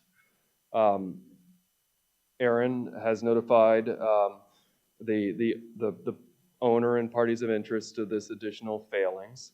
You can see this is the back porch again. You can see clear through to the outside. Some other additional pictures of the inside. The line for electricity is still connected to the building. However, there is no meter. For me, this is new. You can see broken glass here. I asked the bank many years ago to board up the structure. Additional openings have been, additional glass has been broken as well. The documentation. This is the property. I'm not going to dwell here. Here's the deed showing the ownership. There's actually 3 deeds on this. There's multiple mortgages, Beneficial Maine, GE Money Bank, and then there are multiple credit companies, a Midland Funding LLC, an LVNV Funding LLC. There's an assignment. There are multiple foreclosures that were commenced but not followed through with or completed. The latest mortgage is in 2021. This is the notice. Again, you're seeing 4 or 5 entities that this notice went to. The banks have all received the notice, the owner was not served by Sheriff's Service, but we did advertise in the paper. We sent the notice by regular mail to them. This is from memory. The last time it was, we were unable also to get service made to the owner through the use of a sheriff. So we did not expect that it would be made this time. So we did advertise in the paper on July 9th, 16th, and 23rd. And these are the issues of the Sanford Springville News in which we did that. Recently, Aaron has issued additional notices of violation. Collapsing rear porch, broken windows, overgrowing plants growing out of the building, the structural issues, deteriorating, blowing tarp. Aaron took these photos on his inspection on July 13th, and that you can see they're similar to the ones that I took, with the exception of, in this case, you can see the front door to the building wide open through a cracked pane of glass. So someone has entered the building here and most likely illegally. 19 Mill Street, the water's been off since 2017. And then additionally, with regard to the previous findings in order, the securing action, the property does have a special tax on this property from 2019 that will foreclose eventually, and the amount owed is $1,314.10 on that. Aaron, is there anything else that you feel relevant to add? No, they are up to date with their vacant building license, but again, that just licenses the building. The thought is that they're still supposed to maintain it, which they're obviously not. Thank you, Ian. Is there an owner present Or a party in interest? or a party of Yeah, interest? hi, this is Lauren Thomas on behalf of US Bank. We're the I'm sorry, I foreclosing. can't. Can you just identify yourself again, please? Lauren Thomas.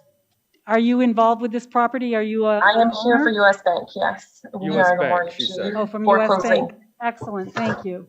U.S. Bank, thank you for attending, Lauren. Yes. You're welcome. Would you like to add anything? At this time, my client is just asking for some additional time to take care of this property. It's my understanding that there's a bunch of personal property that they've been unable to deal with because they don't have title yet. I know that this has been in foreclosure for some time. The most recent foreclosure was initiated in 2019, and the mortgage was transferred again on, let me tell you, June 21st, 2021. So the case is teed up in the federal court for the entry of a default judgment on an abandoned property. And I think that my client would be able to move forward pretty quickly with the foreclosure. So my question is, how would this process, because for us, this is the second time this property's been here.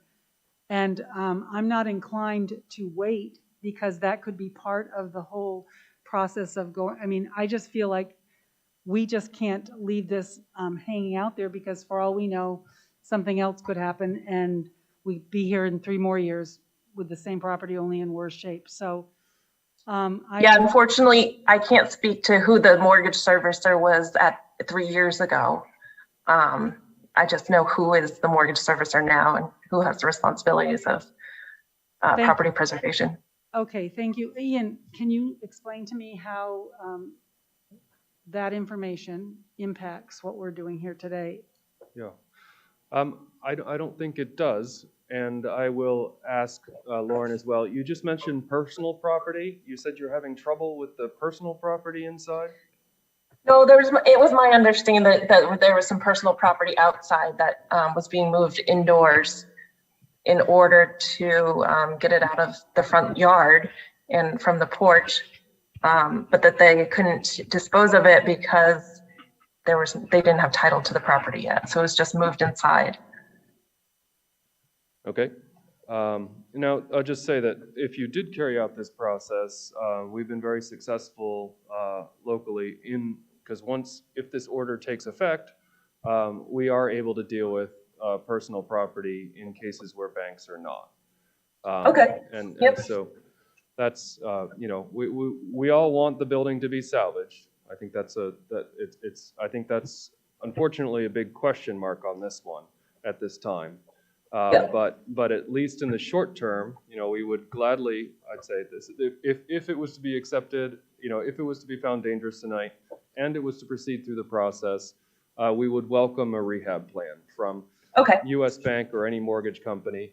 And we should also talk about opportunities for how we could facilitate addressing the personal property inside the building. Because once we perfect notice and service upon that, we are able to act upon that. Does that answer your questions, Lauren, about how things would proceed if we were to go ahead with this Yes, criteria of just, dangerousness? That's fine. I can't consent to the entry of the order, finding it dangerous, but I understand the process now. Yes, thank you. All right, thank you. I saw that Councilor Lanigan had his hand up. Just how many times has this property switched hands? Is it keep switching hands? Is it one of these properties that just ends up on someone's balance sheet and is a loss for them? Because I'm sick of playing that game. And well, I don't know about you, but my mortgage transferred this month as well. Director Halseal on this. Because it seems that Sanford seems to be a hotspot for the balance sheet game, and this is one of those properties I feel like we keep getting run up against. So. Yeah, and I'll say, I mean this with all respect. I don't think it's just Sanford that's an issue for the balance sheet game. I think that you'll see that across the state, and I think you're really diving into these properties and what you're talking about. With regard to, I think, who's on the phone here. So the initial mortgage was a company called Beneficial Maine. Beneficial Maine assigned that mortgage to US Bank. That's Ms. Thomas on the phone here. That was the only assignment. There is another mortgage under GE Money Bank. Now, I believe that might be like a credit agency when it comes down to it. And then there are multiple writs. I would guess that a couple of these are like furniture and some things of that nature that sit on this as well. So, but they do represent an encumbrance on the property. And off the top of my head, I don't know.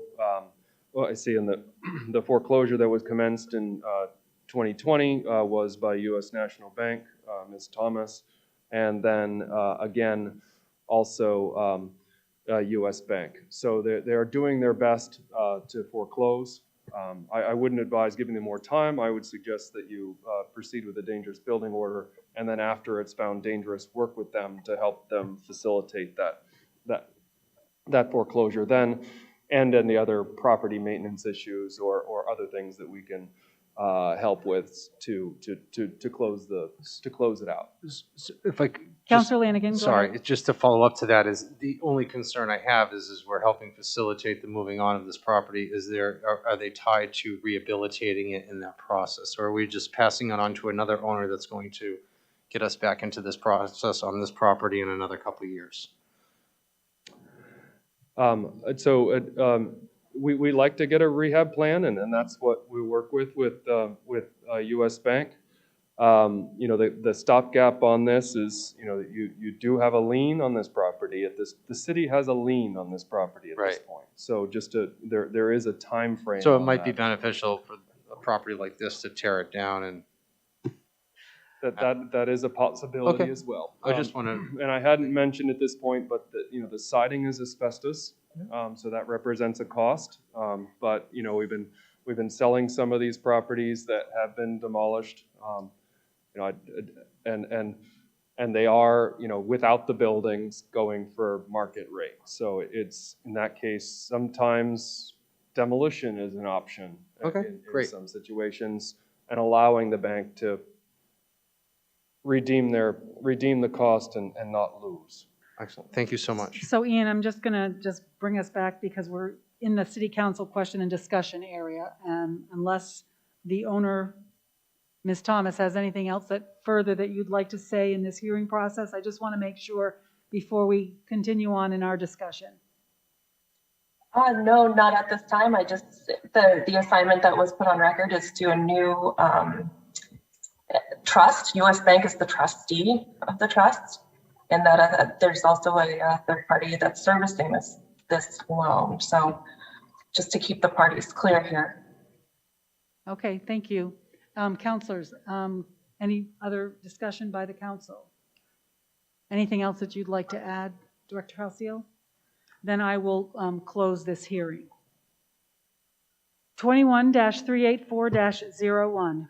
Based on the testimony and other evidence presented and made part of the record, the Sanford City Council hereby attests to the testimony and evidence and hereby finds the following facts.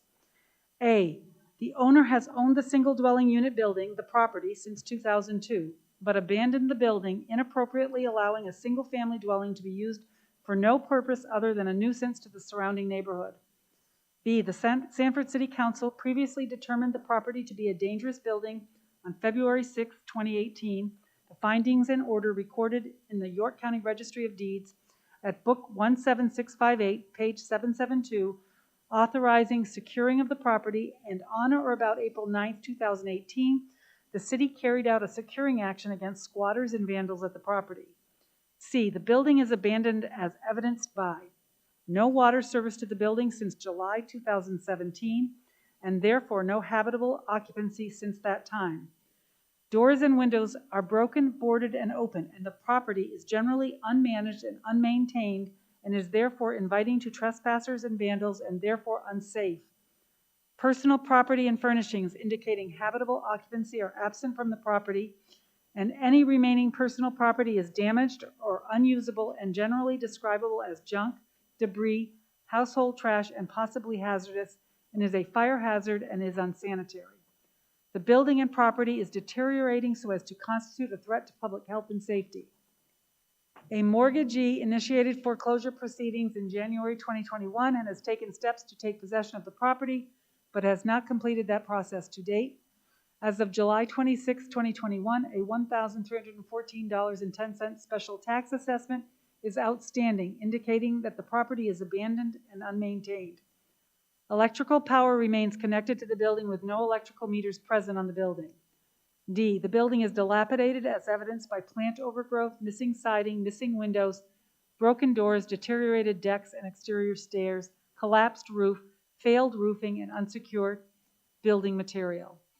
E, a recent inspection on July 9, 2021 found violations of City Code Section 90-13B5, 2015 International Property Maintenance Code as adopted by reference. Dangerous collapsed rear porch, Section 108.1.5. Unsecure building and multiple broken windows, 108.1.5.7 and 303.13.1 and 304.13. Overgrown vegetation, 302.4. Building in poor repair, 304.1. Unsafe conditions caused by blowing building material, 304.1.1. Protective treatment is flaking and peeling and observed asbestos, 304.2. Stairway decks and porches are in poor repair, Section 304.10.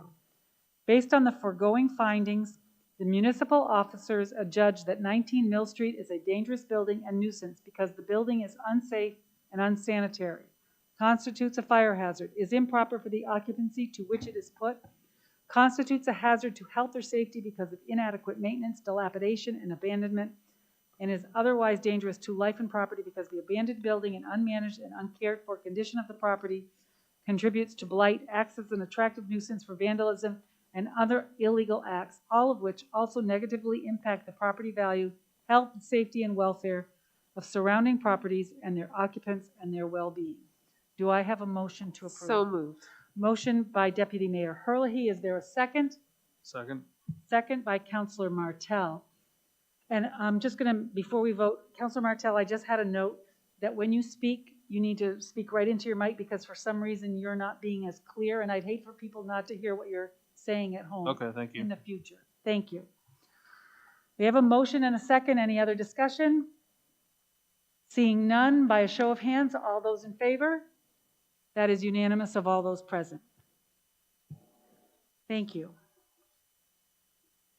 Okay. All right, next one. I know, 21-385-01. They go faster.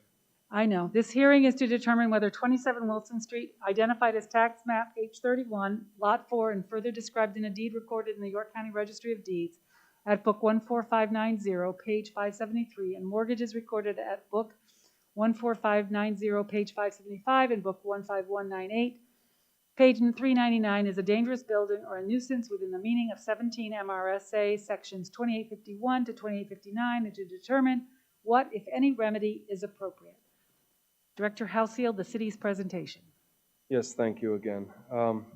Okay, so in this case, the owner, Matthew Raymond, has owned the property since 2005.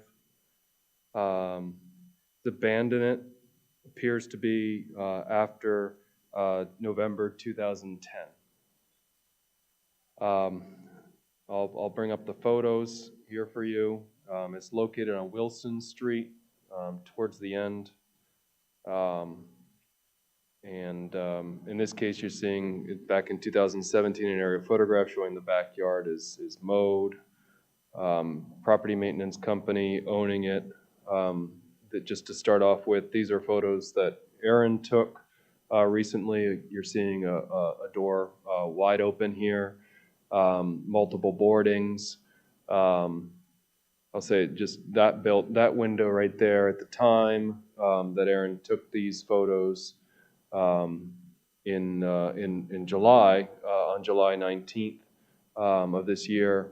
This window was not broken. You'll see in some later photos that it is.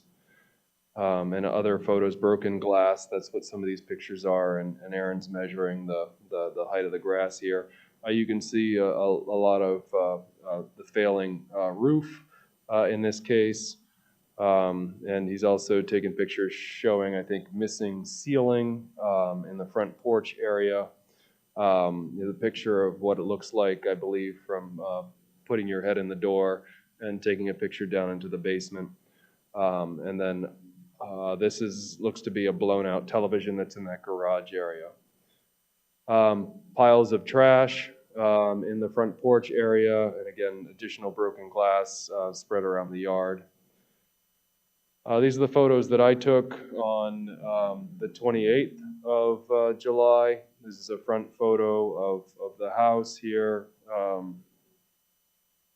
In this case, the electricity is disconnected. Obviously, the meter's been removed, so the power's been cut to the building. There's you can see that this whole roof back here is rotting and falling off. Missing basement windows. You can see some of these windows on the upper levels are open. Here's some of the pictures that you could see from that window. There are some furnishings left inside. This is that same television in the garage area. Tires, general broken glass, broken things around in that garage. That's that window I was calling your attention to. So in those, looks like about 10 days, that window became broken. Additional boardings throughout. And then here's a photo of that front door. As far as the deeds, here's the copy of the deed showing that Matthew Raymond owns it. There's a mortgage from, sorry about the mouse clicking, that the mortgage from GMAC. Multiple assignments, multiple foreclosures on this, an assignment, there's another mortgage from American Home, assignment from American Home. There's a foreclosure in 2010, and a further assignment of the American Home's mortgage, another foreclosure in 2013, another assignment of the American Home mortgage, further assignment, another assignment, another assignment, another foreclosure in 2019, and another assignment of that mortgage. So I lost count there, Councilor Lanigan, on that one. This is the notice of the hearing that was sent out to DITEC as well as GMAC on this property. The notice to GMAC was received. However, the DITEC, who we've had served in the past for other properties, did not accept service. Again, I believe this is pandemic related and not answering or not being in the office. We did research where the property owner is. We believe their last known address is in the Pocono Mountains of Pennsylvania, and the last known address from some of these notices is that they're not at that location anywhere. So we did advertise in this paper on the 9th, the 16th, and the 23rd to make sure that all possible options for letting people know that this hearing was taking place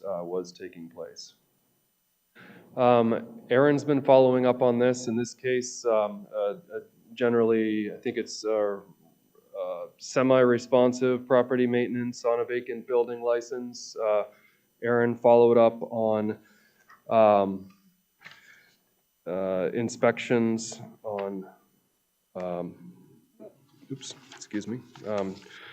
on May 18th, again on with the same inspection on the 26th of January. Multiple violations found. I'm sorry, I misspoke. This is the 5th term past due vacant building license. So this property has not obtained a vacant building license. And it's unsecure and abandoned is one of the violations, constituting dangerous according to the code, multiple windows as presented, plant overgrowth. Aaron, are there other things? Are there other things that we should be aware of with regard to Yeah, this so property? the property, when he said it was semi-responsive, what Ian is speaking of is after the first notice went out, a servicing company sent a team to mow the lawn on the 3rd of July, which they did do. They have not been back since, and it is well over a foot tall again. Also, during my one of my first inspections there, the next door neighbor did say that the back door constantly is left open. It cannot lock, which I did verify. I attempted to close the door the last time, sort of got it to lock, but she says that it gets broken into fairly often, and she thinks people are living inside. I didn't go inside of the property, just did the exterior, but with all the open windows and broken windows, it would lead to believe that it is being entered quite frequently. But other than that, all the damages that are shown in the pictures still remain: broken glass everywhere, dilapidated, the ceilings caving in on the front porch. It does meet those criteria for a dangerous abandoned building. Thank you, Aaron. Anything else that comes to mind for this? I also need to supplement here too. I have the police report up on, at least on my screen, in 2021 in May. The police responded to a homelessness situation, possibly someone breaking in. In 2020, in November, there was a burglary. In 2020, again, in October, there was another burglary. Suspicious activities was reported in March. And again, there was vandalism that took place in March. Disturbances in 2007, suspicious activity as well. Disturbances again in 2006, and additional suspicious activity in 2005. And then issues going all the way back to 2002 with regard to this property. And then I do need to make a correction here on the notice, the code enforcement complaints. So just to be clear, that needs to supplement here. The inspection was done on June 18th of 2021. The violations that were found were broken windows under 108.1.5.7 under the city code, excessive grass growth, and additionally, there's another complaint that was following up to the June 18th violation list. The property is unsecured and abandoned under 108.1.5, and additionally those same windows and also same window violation and also the excessive weed growth. So a much shorter list, and please use that to supplement what's in front of you. Does that conclude your presentation, Ian? I think it does, yes. Okay, is there an owner response? No, I'm seeing that there isn't anybody else on Zoom that seems to be someone here to respond. So I think we'll go into the City Council questions and discussions. If someone wants to ask a question, I have one. Is the building secured now, or once we get through this process, it will be secured? We will shut doors, generally if we're there. I was there on the 28th. There, other than the windows that were unboarded or inaccessible or potentially too small to go through or for a reasonable person, the building was secure. Okay, so that back door that couldn't be locked is locked now, or is it not? The back door is closed. We won't go and try handles or anything like that. So I've got a picture of the back door in front of me. It's closed. There's a basement clear-story window that's busted out. And Aaron does follow up with the property maintenance companies.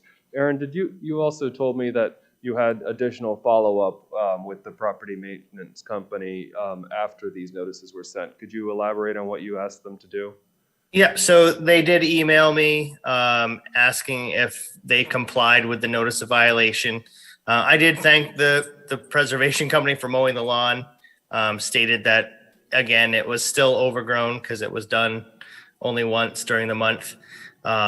City code does require it to be maintained under 10 inches. Which obviously with the rainfall was probably kind of tough in this July, but they were quick to follow up and let me know that the grass was cut, but they didn't follow up with any of the other securing items. So they left the building completely unsecure. They did not provide any other service. They have also been emailed all these notices of violation as well as being sent first class and certified. I'm hoping that they'll have some kind of action based off of the dangerous building that will finally get that property secured and windows boarded and get some action going.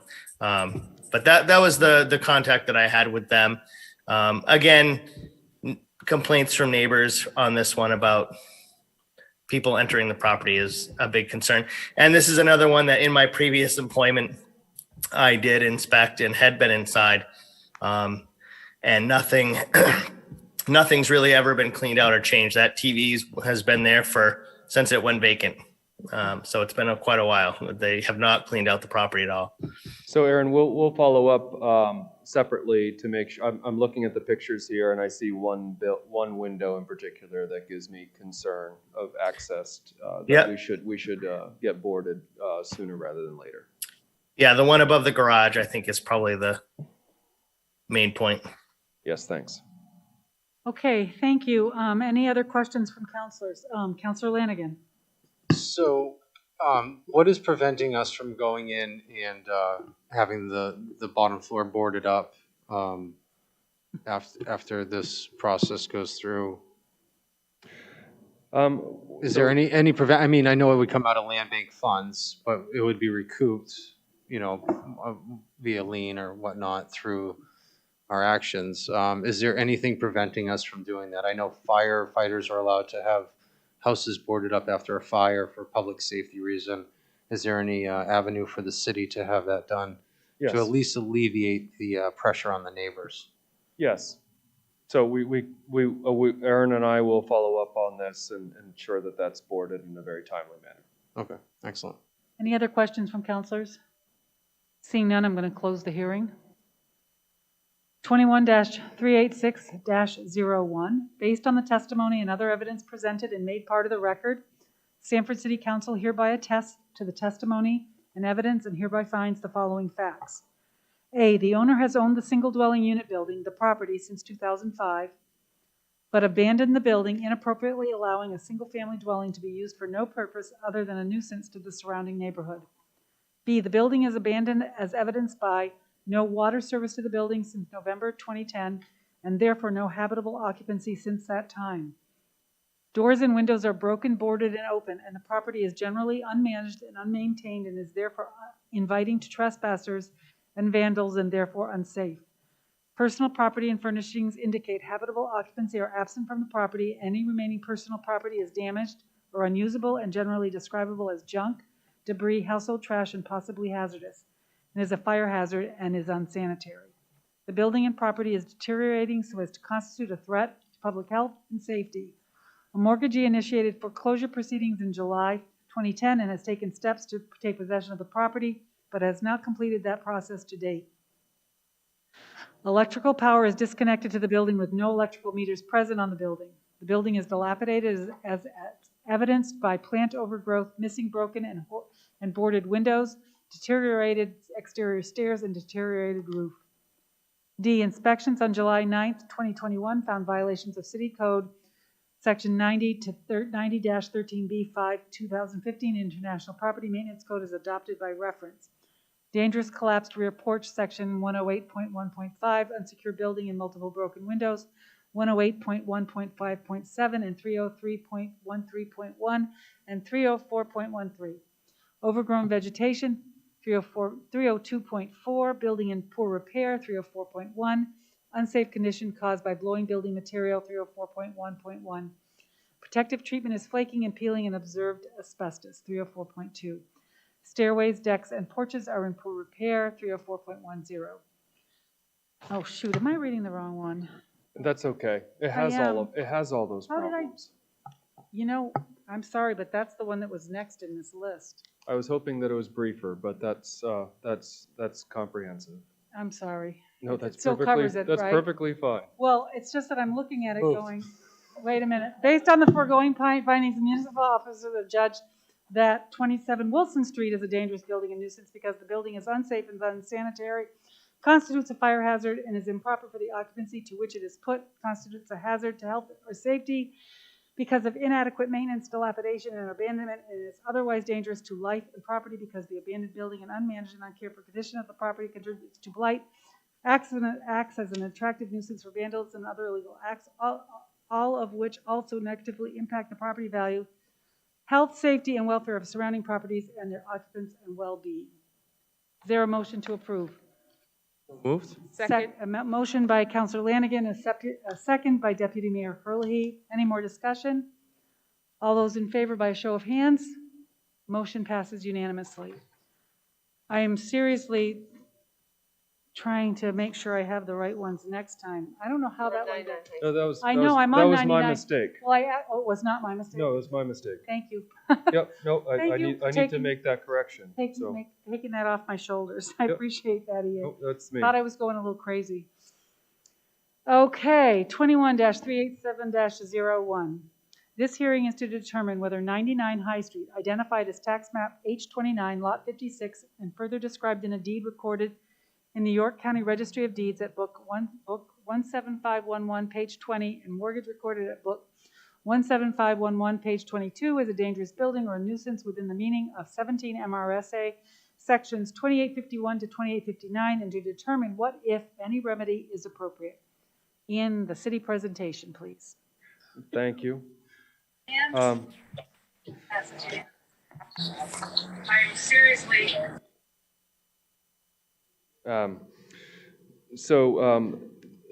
this case, I'll run through the photos on this so you get a sense of this. This is High Street. It's on High Street, 99 High Street between Harvard and Emory. Nice sizable lot. It's a 2-unit. There's just a closer up picture of that. It's got a nice garage. There's a shed in the back. This is the property as of July 28th. The owner has put multiple signs along the property. They put locks on this fence that's around the perimeter. You can see the disabled vehicle in the backyard. In this photo, there's a refrigerator on the upper deck there that's still there as of today. There's doors. This storm door is leaning. There's windows open. Apparently, there's no one inside. However, if you see where my cursor is right now, you can make out a light on. There's still generally trash. You look behind here, there's piles of trash. This is a picture of a close-up of the vehicle registration. It's a Nissan Cube. It's got trash inside. There's trash next to it. This is next to the car. There's piles of trash. You can see that this door is broken. These are pictures of piles of garbage in the garage. But they had cleaned up some of the outside, correct? I don't. Yep. Let's just let the presentation go, and then we will have. I've been watching it because I drive by that way a lot. Yeah. This is piles of trash in the shed. This is the shed that had the piles of trash on it. The day that I was there, this door was open. You can see the plant overgrowth on the back side of it. The windows are open. You can see some of the trim falling off of it. I did check to make sure that this propane tank was off. There's windows open. There's no screens on these windows as well. The electrical power is on. This is a close-up of the sign that the owner duct taped to the windows, private property, no trespassing, with the damaged storm door. Pictures of the interior. You can see some, I think that's a bed possibly, a variety of furniture inside. Another one of the units. I closed the storm door. This is the close-up picture of the rear door. You can see the lights on the second floor. Window air conditioning unit still in place. Pictures of just general furnishings, personal property that are inside. And so on, this is a no trespassing sign that I placed on this building today. And this is following removing this pile of trash. So you're seeing half of that trash removed at this point. I don't have an exact amount yet, but we'll expect that by the end of the week. We did have this property cleaned out, not the main building, but the smell is intense. There's flies, and it really impacts the neighbors. And it's unfortunate that the situation persisted as long as it has. You can see that this area of the shed is now cleaned out. That took place today, and then a no trespassing sign placed on the garage. As far as the notices go, it's owned by Tyler Perry Golden. He bought the property in 2017.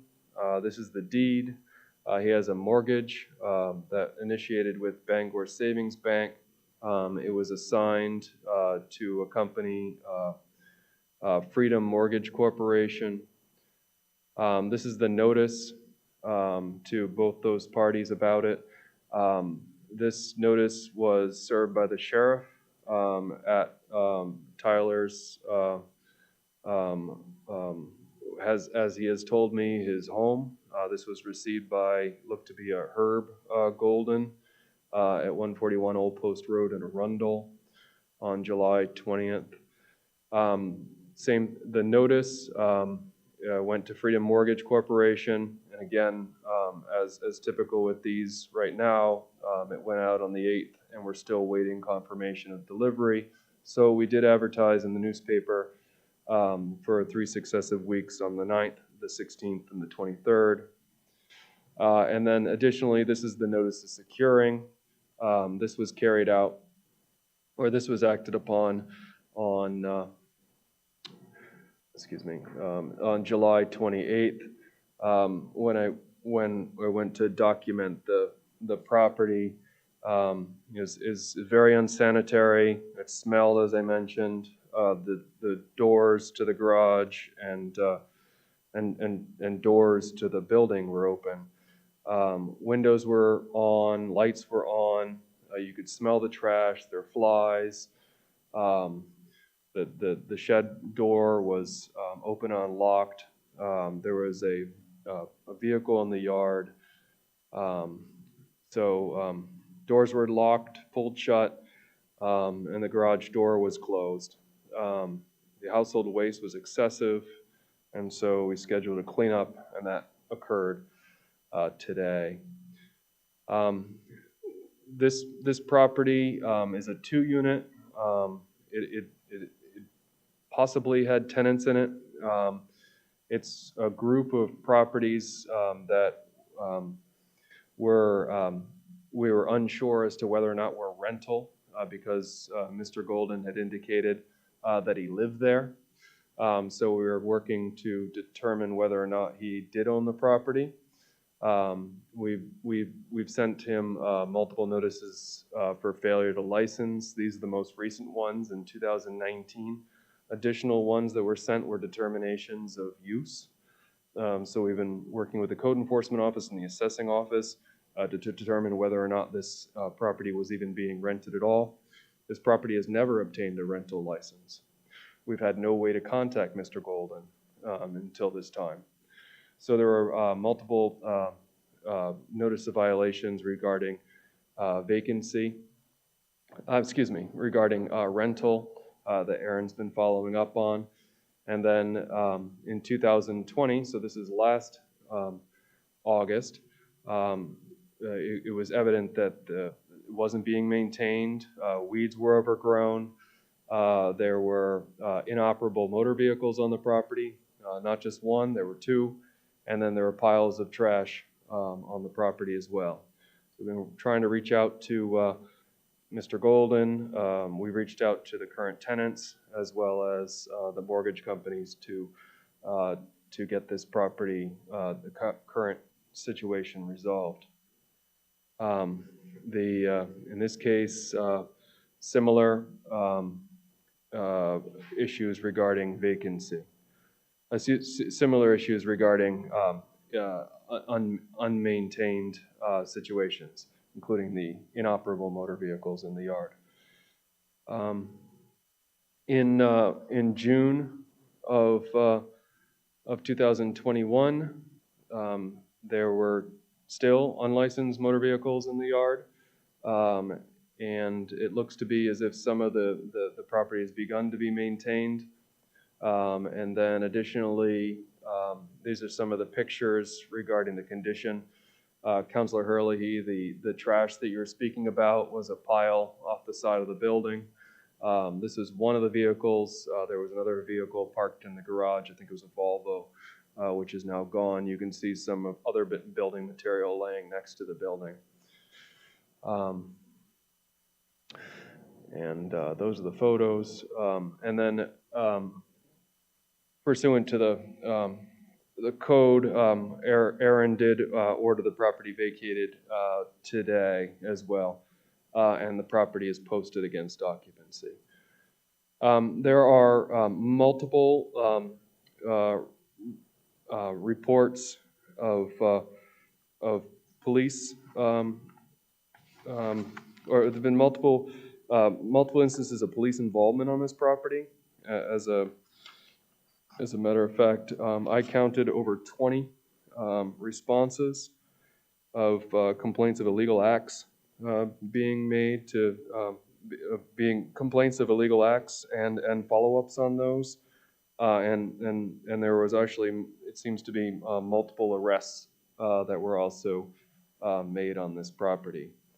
So I'll just run through those for you. I'm not going to repeat what's on the list, but it's actually I typically see, or we've typically seen with these dangerous buildings, typically a page of police responses, but this one has 3 pages, and these are all recent. The last one you saw, we were seeing reports back in for a number of years, but these are all within the last 3 years. And then with regard to the other utilities, the water is on currently.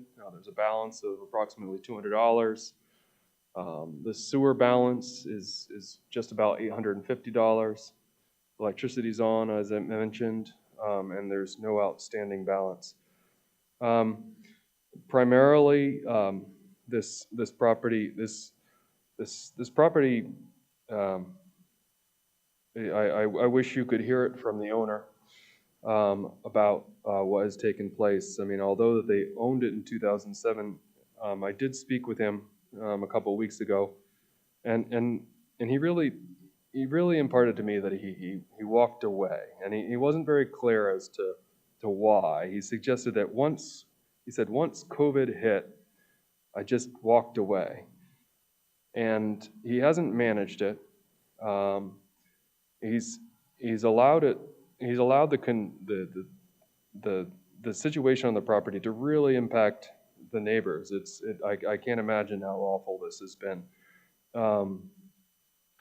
It's unsanitary. I mean, I could smell the smell coming from this building, walking onto the driveway, and to live next to this is just awful. There's plant overgrowth, broken doors, derelict vehicles, excessive household waste pile in the garage. It's unsafe. That makes it unsafe. It's unsecure. Windows and doors are open. This is a fire hazard. I mean, electricity's on. Windows are open. The reports of wrongdoing regarded 20 instances reported to the police between March 2019 and July 2021. Complaints of illegal acts. Arrests made. Inspections on August 14th, 2020, September 8th, 2020, and June 8th, 2021, June 25 and 2021. Although they don't seem excessive, it really goes to the abandonment. No one was watching the property. The owner wasn't watching the property. They weren't maintaining it, and clearly they weren't doing what they needed to be doing. And then also the securing action that the city took on August 3rd today with regard and notices provided in the Registry of Deeds. But it's one of these properties again that it's disappointing to see that it got to such a state. And in my opinion, although I've never met the man, I don't think really had a place in owning a property or having tenants. So thank you, Ian. Is there an owner here this evening? I don't see it on. Yes. There's an owner? Yes. Who own the property? Yes. And your name, please? Tyler has joined the meeting. Can he put up his picture on Zoom, please? I don't see the name up there. He's having difficulty unmuting himself, but he is here at the meeting. Tyler Golden is here. Larissa, do you think you can help with that? I see him. I've asked him to unmute.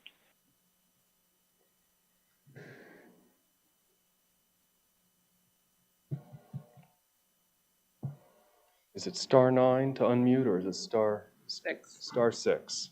You can try that. Hello? Yes, Is this hi. Tyler? Yeah, sorry, I'm doing it on my phone. I was on the way home from work and pulled over. Okay, you don't have the ability to put your video on. If not, that's fine, but I'd like to hear. No, I can. Just give me a minute if you want my video.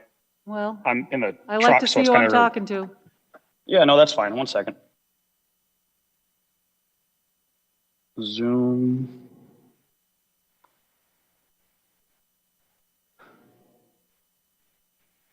One second. I haven't used this on the phone before. That's okay. Why don't you just give your side of the story? Can you see me? Is that good enough? Yes, we can. Thank you. Appreciate that. Okay. So let's Yeah. hear your response, Tyler. Yeah. Well, for starters, I had a hard time. Once COVID started, I planned on going back to my parents' house for 2 reasons. Number one, I had no idea how serious COVID was going to be, and everything was going to be a quarantine as it came out to be. So I went back to my parents for that reason, and then I started working nonstop because I had to stop. Obviously, with quarantine, I had to stop. I coach and I lobster, and the lobstering market kind of stopped, and coaching with quarantine stopped. So I had to start building houses, and I kind of ran out of time trying to keep up with the bills. And on top of that, my dad had 2 injuries that kept him out of work, so I had to kind of help take care of their house as well. That's neither here nor there. I still should have taken care of the place. But then I was informed, my previous tenant, Andrea Courtney, I was in the process of evicting her. I had all the paperwork done. I believe it was March 7th. This was right before quarantine. I called and spoke with her on the phone, and I told her that she had, I don't remember the date, I think I gave her either 7 or 14 days to just leave peacefully, or I was going to go through with the evictions. And then I was informed after quarantine started that evictions were on pause. And I heard that the property had a lot of issues with people coming in and out and suspicious drug activity. And quite frankly, number one, being as busy as I was, didn't really know the right way to go about it because I couldn't really afford to financially at the time. But on top of that, I didn't think I legally could evict anyone at the time.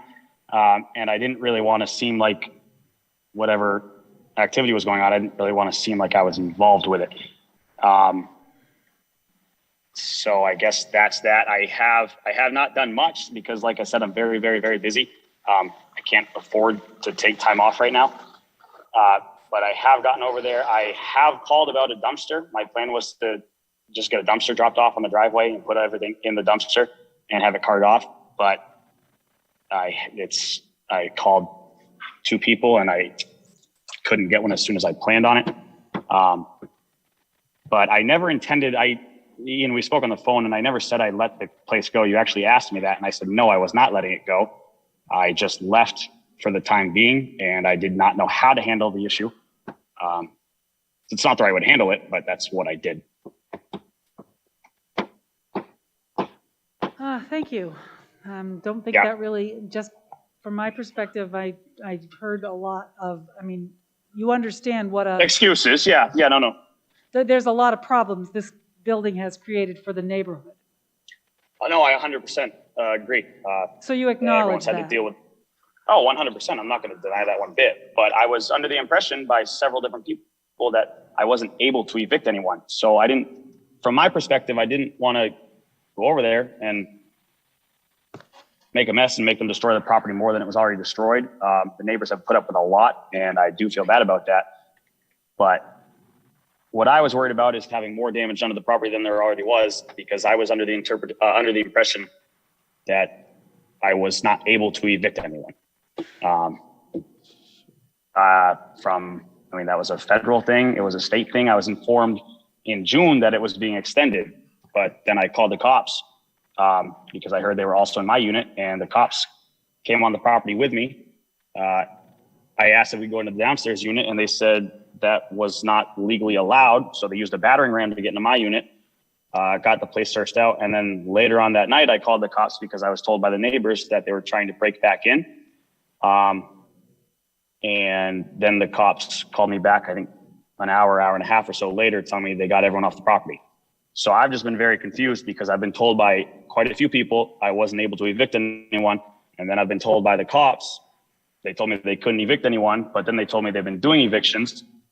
And then they went in that night and got rid of everyone. So legally, I have not really known what I've been allowed to do because I've been given a lot of misinformation.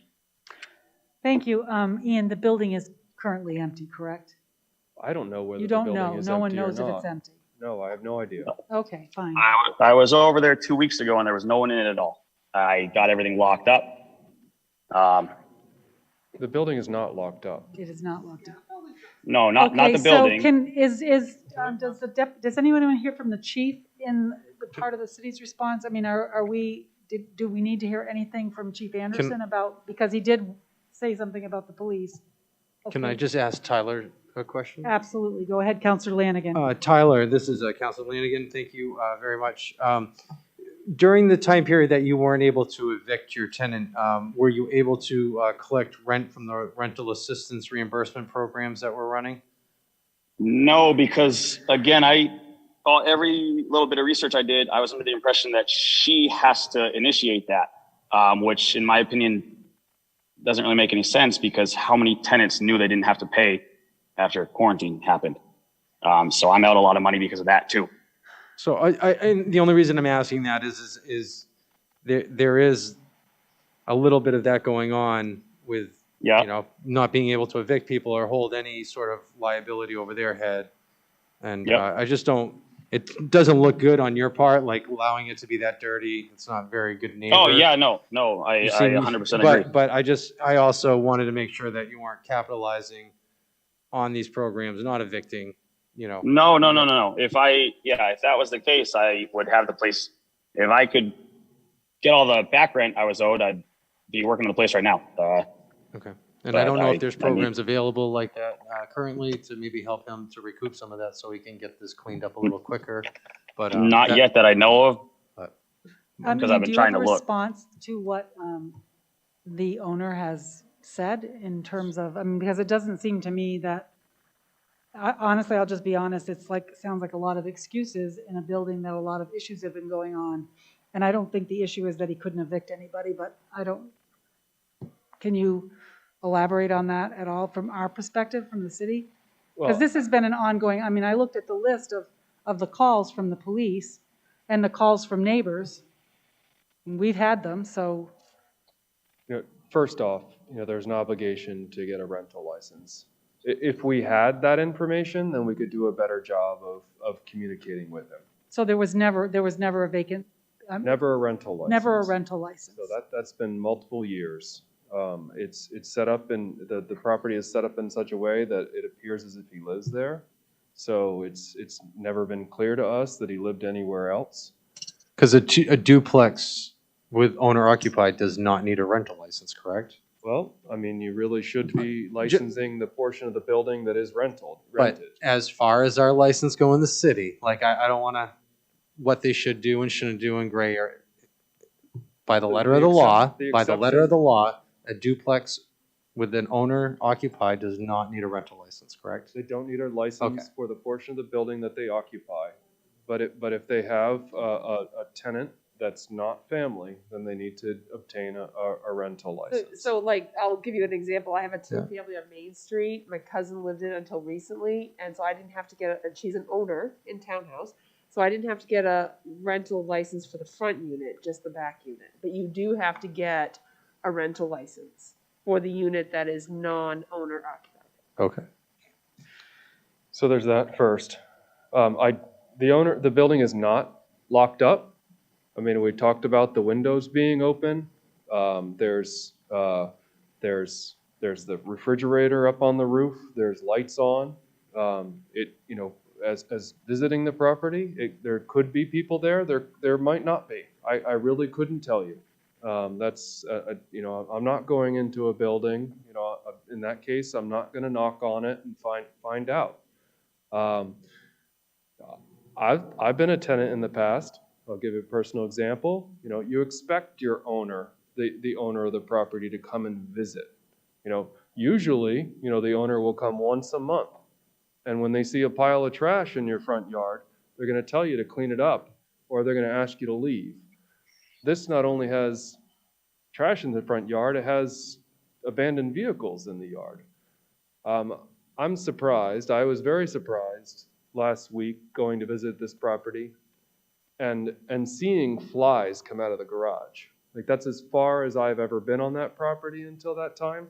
But to smell something and then to wonder what that is, I couldn't imagine living next to that. That's not just an issue related to the issues of the property. It just shows not managing the property.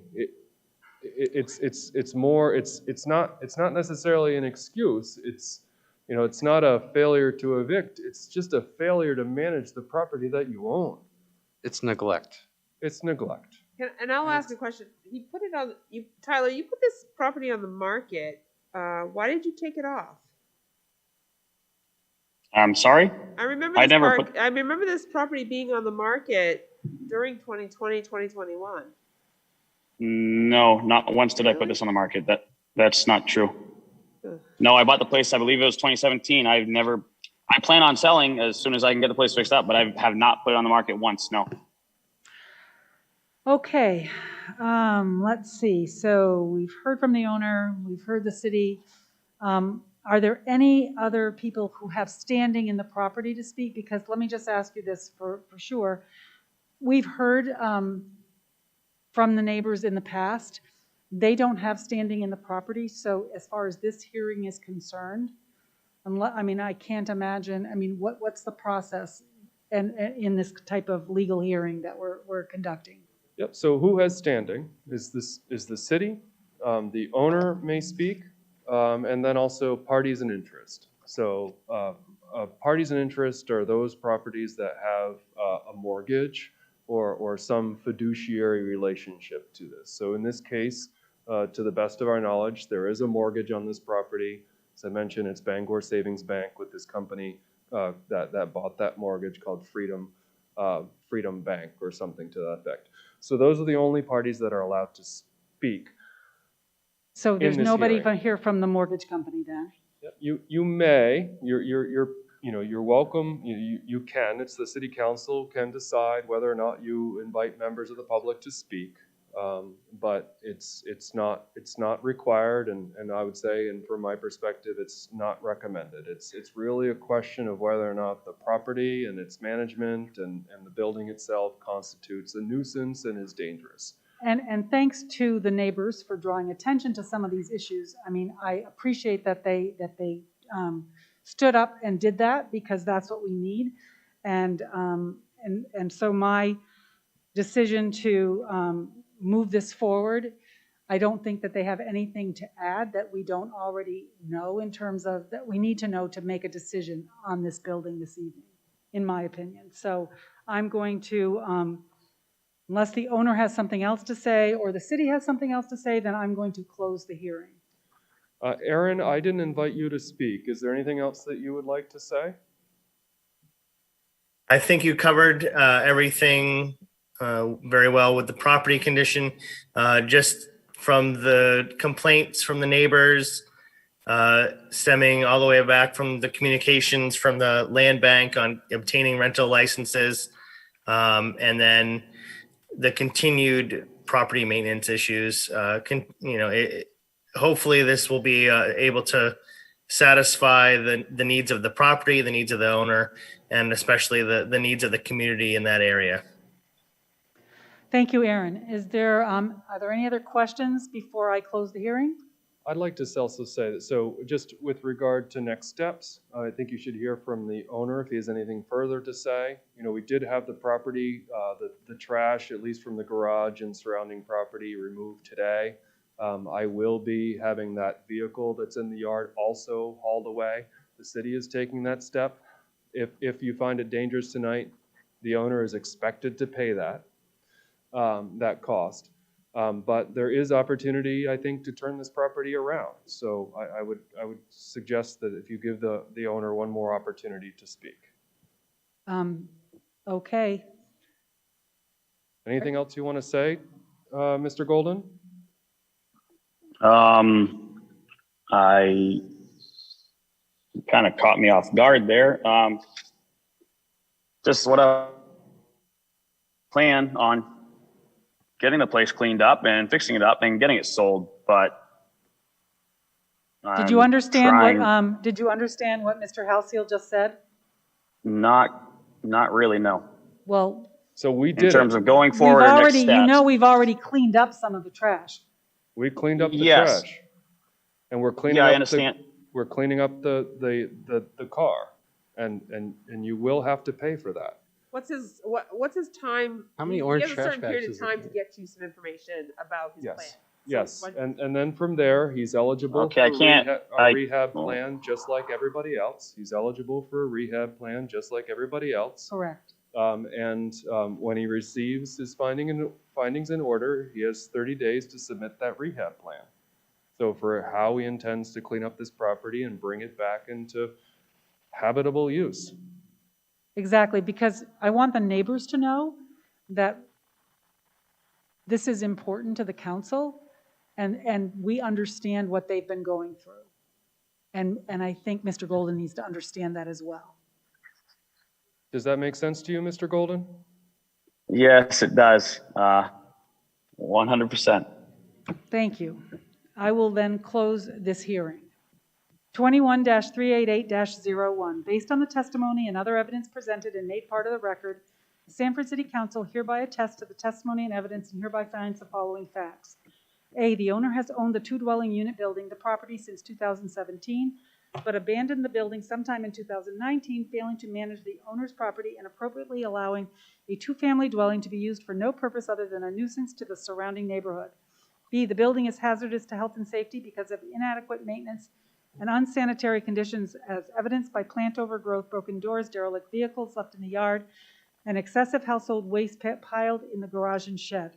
The building is unsafe and unsecure as evidenced by doors and windows left open or broken, and therefore a fire hazard. D, reports of wrongdoing were followed up upon by the police in over 20 instances between March 2019 and July 2021, and other complaints illegal acts being committed on the premises have been made to local law enforcement agencies, resulting in arrests.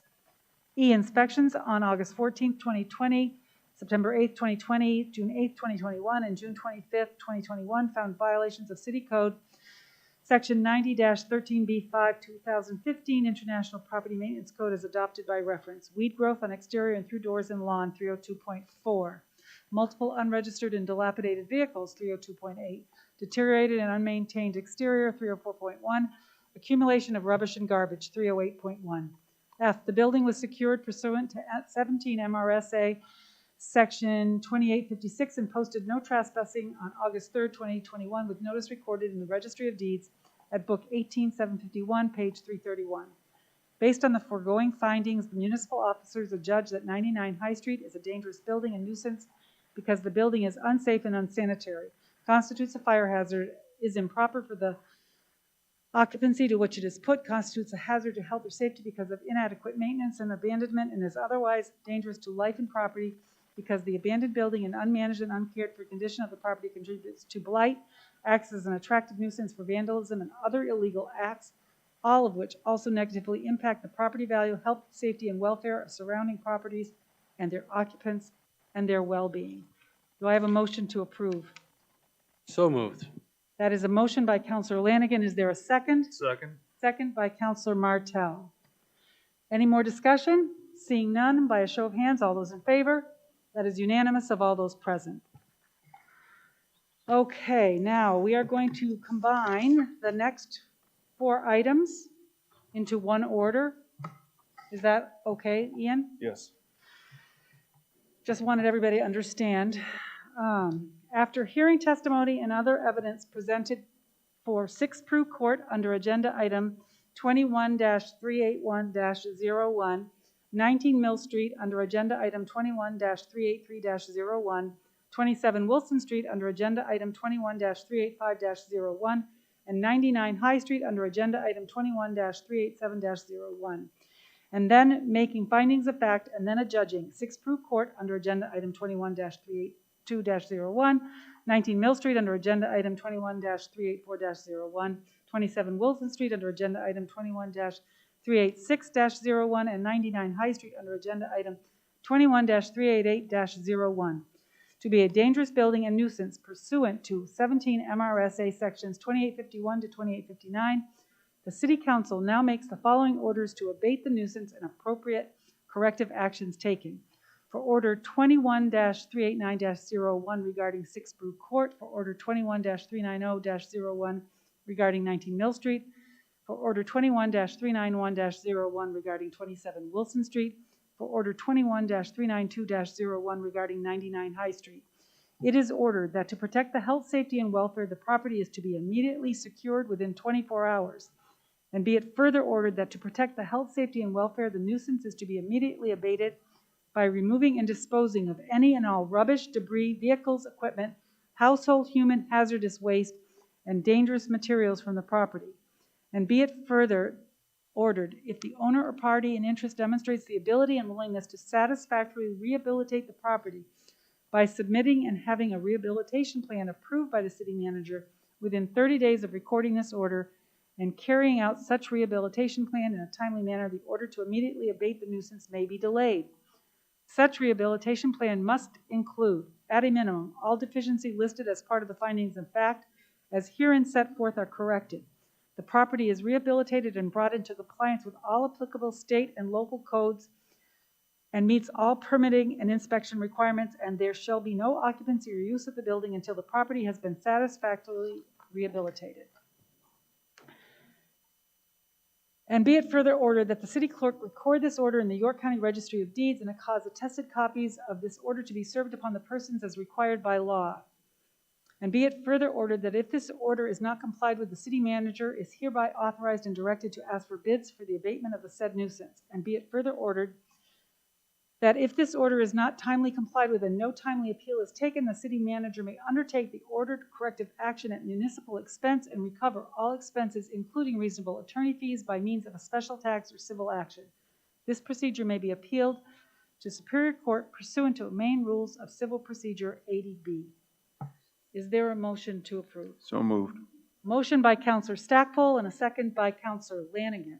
Any more discussion by the council? Seeing none, by a show of hands, all those in favor? That is a unanimous vote. Okay. Is that it? Yes, thank you for your time tonight. Thank you, Ian. And thank you for everybody that came this evening, including the neighbors for 99 High Street. I'm hoping things will be better very soon. Okay, 21-403-01, consider amendments to the City Council Rules of Procedure related to COVID-19 protocols. I'm going to turn this over to you, Steve.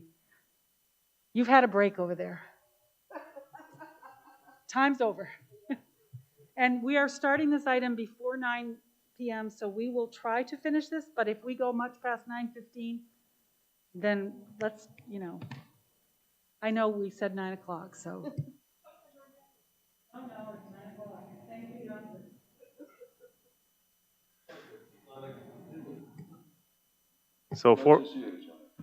So for presentation this evening is proposed amendments to the multimedia presentation of City Council meetings and workshops and or related meetings. That is subsection 6 of the Council's Rules of Procedure. Proposed amendments are being brought forward tonight based upon the current recommendations, the recent and current recommendations made by the US CDC and as has been adopted by the state of Maine.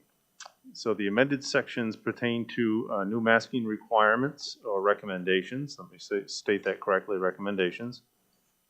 The amendment states as follows. Pursuant to the recent recommendations of the US CDC and adoption by the state of Maine CDC, City Council shall follow the recommendations for the conduct of meetings indoors and in the public space. For the duration of COVID-19 pandemic and in consideration of the SARS-CoV-2 variant, that's the D variant, and related hyper levels of transmission, all public and elected or appointed officials present in person at the public proceedings shall wear a face covering indoors under the following directions.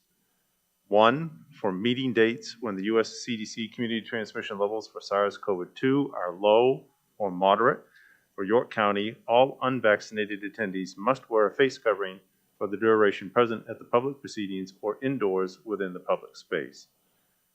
Subsection 2, for meeting dates when the U.S. CDC community transmission levels for SARS-CoV-2 are substantial or high for York County, all attendees must wear a face covering for the duration present at the public proceedings or indoors within the public space. As of this morning, we were moderate. As of this afternoon, we are substantial. So we shifted in the single half day. Therefore, the number 2 would be applicable if this policy was adopted here this evening. Correct.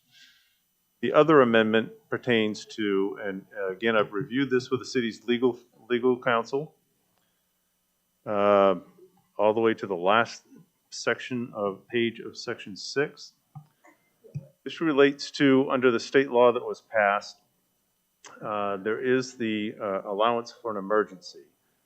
It states under subsection B, a body may determine that public attendance at a public proceeding will be limited solely to remote methods except when there is the existence of an emergency or urgent issue that requires the public body to meet solely by remote methods. This is important as the legal opinion on this has changed rapidly. So our legal counsel, Phil Saucier, has consulted with the Attorney General's office, their FOIA ombudsman, on this matter. And the consistent interpretation is that the state legislature intentionally left the definition of an emergency open to local determination and or broad, and therefore did not occupy the space of the definition of that emergency. Therefore, legal counsel recommended by adopting this policy, you could make allowances for the new U.S. CDC recommendations, also followed by the state. So to round out the definition of emergency, the 3 elements are added. Existence of an emergency is hereby defined as linked to, but shall not be limited to, the U.S. CDC community transmission levels for SARS-CoV-2 rates as mapped by county level if reaching substantial or high for York County.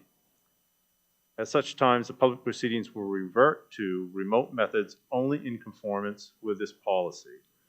So if this was in place and we reached the substantial as we did today, we would have done a complete remote meeting on this back to Zoom in full, just as we had been doing prior to.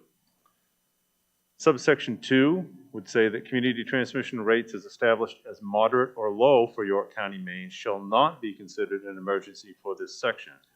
So as of this morning, we were still moderate. So therefore, we would conduct the meeting according to the subsection above with masking with the appropriate levels. Subsection 3, the legal counsel concurs with this as well. It states all work sessions of the council subcommittees shall remain by remote methods only, posted and made available to the public by remote means for the duration of the U.S. CDC community transmission levels for SARS-CoV-2 for York County, Maine, for any level except low. So that means that until such time as those transmission levels are deemed to be low, the city council would revert back to remote meetings for subcommittees only. Meaning that we go back to the remote meetings not differently than what we did before. They would be publicly advertised, legally posted. The links would be made available, and we know from past experience that that worked well for the city, and we actually had higher attendance there than what we did before, because again, for the viewing public's knowledge, the subcommittee meetings happen in Suite 301, the manager's conference room. It is a smaller space. It's very difficult to adhere to accommodate people in that smaller space. So therefore, we're proposing the said amendments to subsection 6, and if adopted by the city council, we would adhere to those moving forward. Thank you. Okay, counselor suggestions or questions? Raise your hand if you have any. And Counselor Martell. Okay, so I guess first question, we recently went back to an in-person model due to the state of emergency changing, and legal counsel stating that we could no longer meet remotely. Can you explain what changed there and why that's different now? Yes, the change is the SARS-CoV-2. That's the D variant. So the information coming forward now is that it's highly contagious. It's much more contagious than the prior strains that we were experiencing. It can actually be picked up and transmitted by somebody that's fully vaccinated. It lives predominantly in the nasal capacity of the individual, and therefore is also present in a much higher rate as far as the viral concentration is concerned. That's a new level of transmission that's now being tracked and followed by the U.S. CDC. They put out the recommendations at the federal level. The state of Maine has adopted those recommendations about the masking for interior public meetings, the public space. For the low and moderate, people are to mask if they're unvaccinated. For the substantial or high, they're to mask anytime that they're indoors for the public meetings. So it's following that guidance that's coming from the federal government. It's been accepted by the state government. Our legal counsel recommended that you could, after review with the ombudsman, you could state that state of emergency as long as it was linked to an accepted standard, which this is. Therefore, I have drafted as proposed. So the state is following that same standard for remote versus not remote? As of this time, Dr. Shah has indicated that he is potentially looking for another indicator than this particular database, simply because Maine's low population. It takes very few cases in any county to swing them through the rating from low, moderate, substantial, or high. And I've seen that extensively. So a week ago, when these recommendations came out, in that afternoon, I was drafting a communication that I sent to the city council and all employees to make them aware of the new recommendations that were coming forward. That was on a Thursday afternoon. I got interrupted in that for about an hour, and I came back and I had to rewrite it because we went from substantial to moderate in that time span. And as this They're saying morning, it's not perfect. one of our counselors is faster at the draw than myself, obtained information that we were going to go back to substantial today, and it wasn't until around 3:30 this afternoon when that showed up on the federal website. Okay, do you have another question, Councilor Martell? Yes, my other question is, why does this single out vaccinated versus unvaccinated when we have shown transmission for both cases? I don't think that it does single out when you're in the substantial and or higher. It's making the masking applicable to all persons in the indoor setting. It does differentiate when you're in the lower transmission setting of low or moderate, that it's a recommendation that unvaccinated people wear a face mask indoors in the public setting during meetings. So it's a recommendation, not a requirement? It is a recommendation. Okay, thank you. Councilor Stackpole, you had your hand up before. Oh, okay, Councilor Lanigan. And this was just my question. And like, how are the numbers being done? Is it based on the testing that's being done, or is it based on population and infection rate? Like, how are the numbers being? Just so I have a grasp of that, because everything changes so fast on this, and I've honestly shut off the Delta news. variant is definitely changing. And, Oh, yeah, totally. And infecting a lot more people. So Listen, I wasn't worried before. Yeah, this is going to be difficult to monitor at best because, again, this morning we were moderate. This afternoon we're substantial. So we're going to have to manage this going forward. So it's based upon the testing within the county that's reported and the number of people, and I don't know if it's per 10,000 or per 100,000, but the number of people per capita that test with that variant. So I guess that's my concern is we've really cut out a lot of testing in our community. It's not as prevalent. People aren't getting the sniffles and running and getting tested and getting that negative back. So the people that are going to get tested are more than likely positive because they're showing the symptoms and they're going to get tested. So that's my only concern is now we're kind of, the metrics has moved a little bit on and I just don't want to. My biggest fear is I don't want to send the wrong vibe through our community and hurt our businesses and our restaurants and stuff like that because we're using, 10 people are getting tested and 9 are infected. But before we had 1,000 people getting tested and 300 were infected. So I want to make sure that I just understand that. I'm totally cool with how this lays out. I just want to make sure that we're not using numbers that are, like you said, we're so low in population. Maybe we're only getting 20 tests done a day in York County right now. I don't know, so. The only comment I want to make to that, Luke, is because I play with the numbers, follow the numbers. I find it interesting. Sanford is excellent. We're at 79% vaccinated. You go towards the coast, it gets even better. Biddeford, which is a similar community, 81%. You hit some of the rural communities. We're looking at, I think it was 51 in Lebanon, 53 in Berwick. It's less. It's maybe, I don't know if it's hit 70 in the Shapley's Actons and stuff, but they're low as well. And we have to remember that Sanford's a service center. And so I think Sanford, for the most part, is pretty safe. But remember, we're part of a whole county.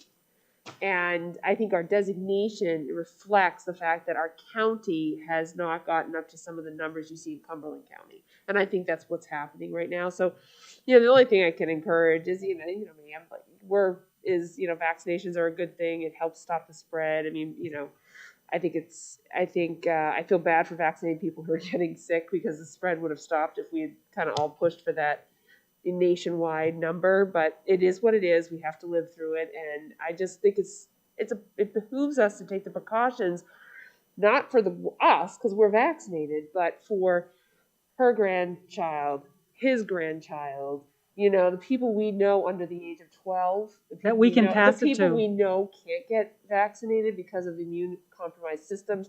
So, it's a very simple thing for me to wear a mask, and I don't mind wearing a mask. I know some people have a problem with it, but it's not much longer. And I guess my point too is if, and that's why I want to know what the infection rate is because when infection rates were high, I was not going out because I didn't want to get sick, right? And if I did go out, I was keeping socially distanced, I was wearing my mask. This was all before vaccinations, and I'm just sitting here and I'm like, it's a different time. I agree with you. You know what I mean? It's like this is false for me. This is just a false safety net. We're in here together for 4 hours. Right. And that longevity is not great. Grocery store, I always wear the grocery store because it's crowded. But if I go into a small shop, I don't. See, I went in a convenience store because I don't feel the exposure. And this is where all the science is different. But I do know that plexiglass, social distancing, those things did work because we came out of it. As much with Delta, though. Yeah, so that's all I was. Because enough people didn't get vaccinated. But hey, if it's high and I can stay home or we're gonna stay home, I'm totally cool. So that's where I'm at. I figured you'd like this. He means stay home for meetings. I've done the concession stand all summer with no mask. Yeah. Gotcha. Yeah. And I have we were outside. I was working with people mostly vaccinated. We I want to be safe. I want to be safe all the way. We make our, I just think what we've learned is it's not going away anytime soon. So we have to deal with it. It's not going to go away until we hit according to the science, we hit some threshold of enough people vaccinated that and pray that there's not another variant that comes. Well, there's going to be another variant. This is just I think it's just going to bounce back and forth until we get there. But that's my personal opinion, and it's substantial, but I don't think it's as dangerous as it was, Luke, with regards to businesses and things like it. Or else we would be, I think, as a council in another emergency situation where we began to close things down for public safety, and I don't feel that we're anywhere near that at this point. I think we're just trying to stop the spread And I apologize, that information wasn't in our backup, so we only had the note on there, so I appreciate it. Well, Dr. So- Shaw was actually on Main Calling yesterday, and you can go back and listen to it because I thought he was really interesting about his My discussion. days have gotten brighter as I've shut the news down. Well, he's on National Public Radio, so I think. Kind of toned out of the news a Did little. you have something, Counselor Stackpole? I'm going to move that we approve those changes to our rules of procedure. That's a motion by Counselor Stackpole. Is there a second? Second. A second by Deputy Mayor Hurley. Any more discussion? All those in favor by a show of hands? All opposed? So that is 1, 2, 3, 4 in favor, 1 against, and 4 votes are necessary for a motion to be approved, and that has those 4 votes. So it is approved. Okay, I'm going to tell you, do you want to have council member comments, or can we just, I mean, we're over the time limit. You would like to make okay, council member comments. Councilor Martel. I don't have anything else tonight. Thank you. Councilor Lanigan. So I wanted to make comments because I wanted to announce with the council papers out that I am not going to be seeking re-election this time. I have been asked to run for House seat 19 as the Republican candidate, so I will be pursuing that, and I feel that my time and energy would be taken away from the city business focusing on that, and I think that when you're in those positions, you should be doing that one wholeheartedly. So that's why I am not going to be seeking re-election, though I've had a great time. So I only have about I counted 9 meetings left, something like that. So not that I'm counting down or anything, but so my counts or comments are limited. So I did want to say that. One thing that I have learned over my years working with all of you is that how to present things. So I'm going to present something in an analogy today because I'd like to get one more thing really, really done before my time on the council is up. And I'm going to compare it to F1 racing because I am an F1 fan. And Lewis Hamilton is a great driver for Mercedes. And my view is we've spent a lot of time as a council together, all of us, building the Mercedes race team. We have our Lewis Hamilton as in our driver, and that's Mr. Buck, our city manager. And he has a great team, a great race team, and a great pit crew. But somewhere in that pit crew, there's sometimes it seems like that left tire, that person on the left tire is always is not keeping up with the rest of the team. And when that happens on a race team, it can deplete the team to perform to that level. And so I think we all know where our deficiencies are in our city and what we really need to focus on to move us into that next level. We've had those discussions in different venues, and if you need me to help you read between the lines, we can have a private discussion. But I would like us to focus on really turning that. I think we've done great work in our economic development, other areas. So I just really want to see us work hard to making some changes where changes are, so we can get this team right where it's supposed to be. So I think we can in the next couple months. I'd like to hopefully see some focus on that, and I'd also like to congratulate the newest grandfather in the room. Mm-hmm. Yes, Mr. Buck. So congratulations on your grandson, and fun. Thank you. Thank you very much. I don't know what to say, but congratulations. I'm picking out a shotgun and a dog and a truck already. Yeah. Good to go. That's why they make hobbies, right? Councilor Stackpole, any comments? In the interest of time, I will pass. Deputy Mayor Hurley? I am good. I think, sadly, I think my wish is going to come true and I don't have another Mainers game. So that's it. That's a sad news, but when you have to open up the concession stand again. You have to look at the bright side. I have to look at the bright side. So I don't have anything this evening except that thank you all for going to 9:16. No, he started. He was first. He was first, yeah. Oh, no, I start with him and then I go over here and then I go back. Thank you for, I know, you know what? Well, he feels safe because he's sitting over there. Yeah, my mic's off, so that it didn't register. No, that's okay. I appreciate being checked on because I actually need it. So nothing else, so I will declare, unless there's future Future. agenda items? Yes, Oh, yeah, I'm so sorry, wicked quick. Delay light at Springvale, somehow we need to work on that. It's getting busier and busier in that Springvale intersection. That has, I'm like, we'll put that on. Yeah, somehow, somewhere talk about that. And then I did reach out to Matt Hill, but I had a lot of people reach out to me about the Partners Bank exit there in Springvale. And at one point, I just want to mention Councilor Hurley, or Deputy Mayor Hurley, we discussed this, making Merrill two-way again by Butler Street, so that way some of the traffic can flow out into Springville that way. It's already been approved. It just needs to be implemented. We did it through property subcommittee 2-3 years ago. So I just wanted to, bring that back up. And Matt has that in his notes and stuff. So Okay. Thank you. thank you. Anything else for agenda items anybody have? I'm going to remind councilors before I sign off that don't anybody leave till you've signed the warrants. So I will declare us adjourned. Thank you all.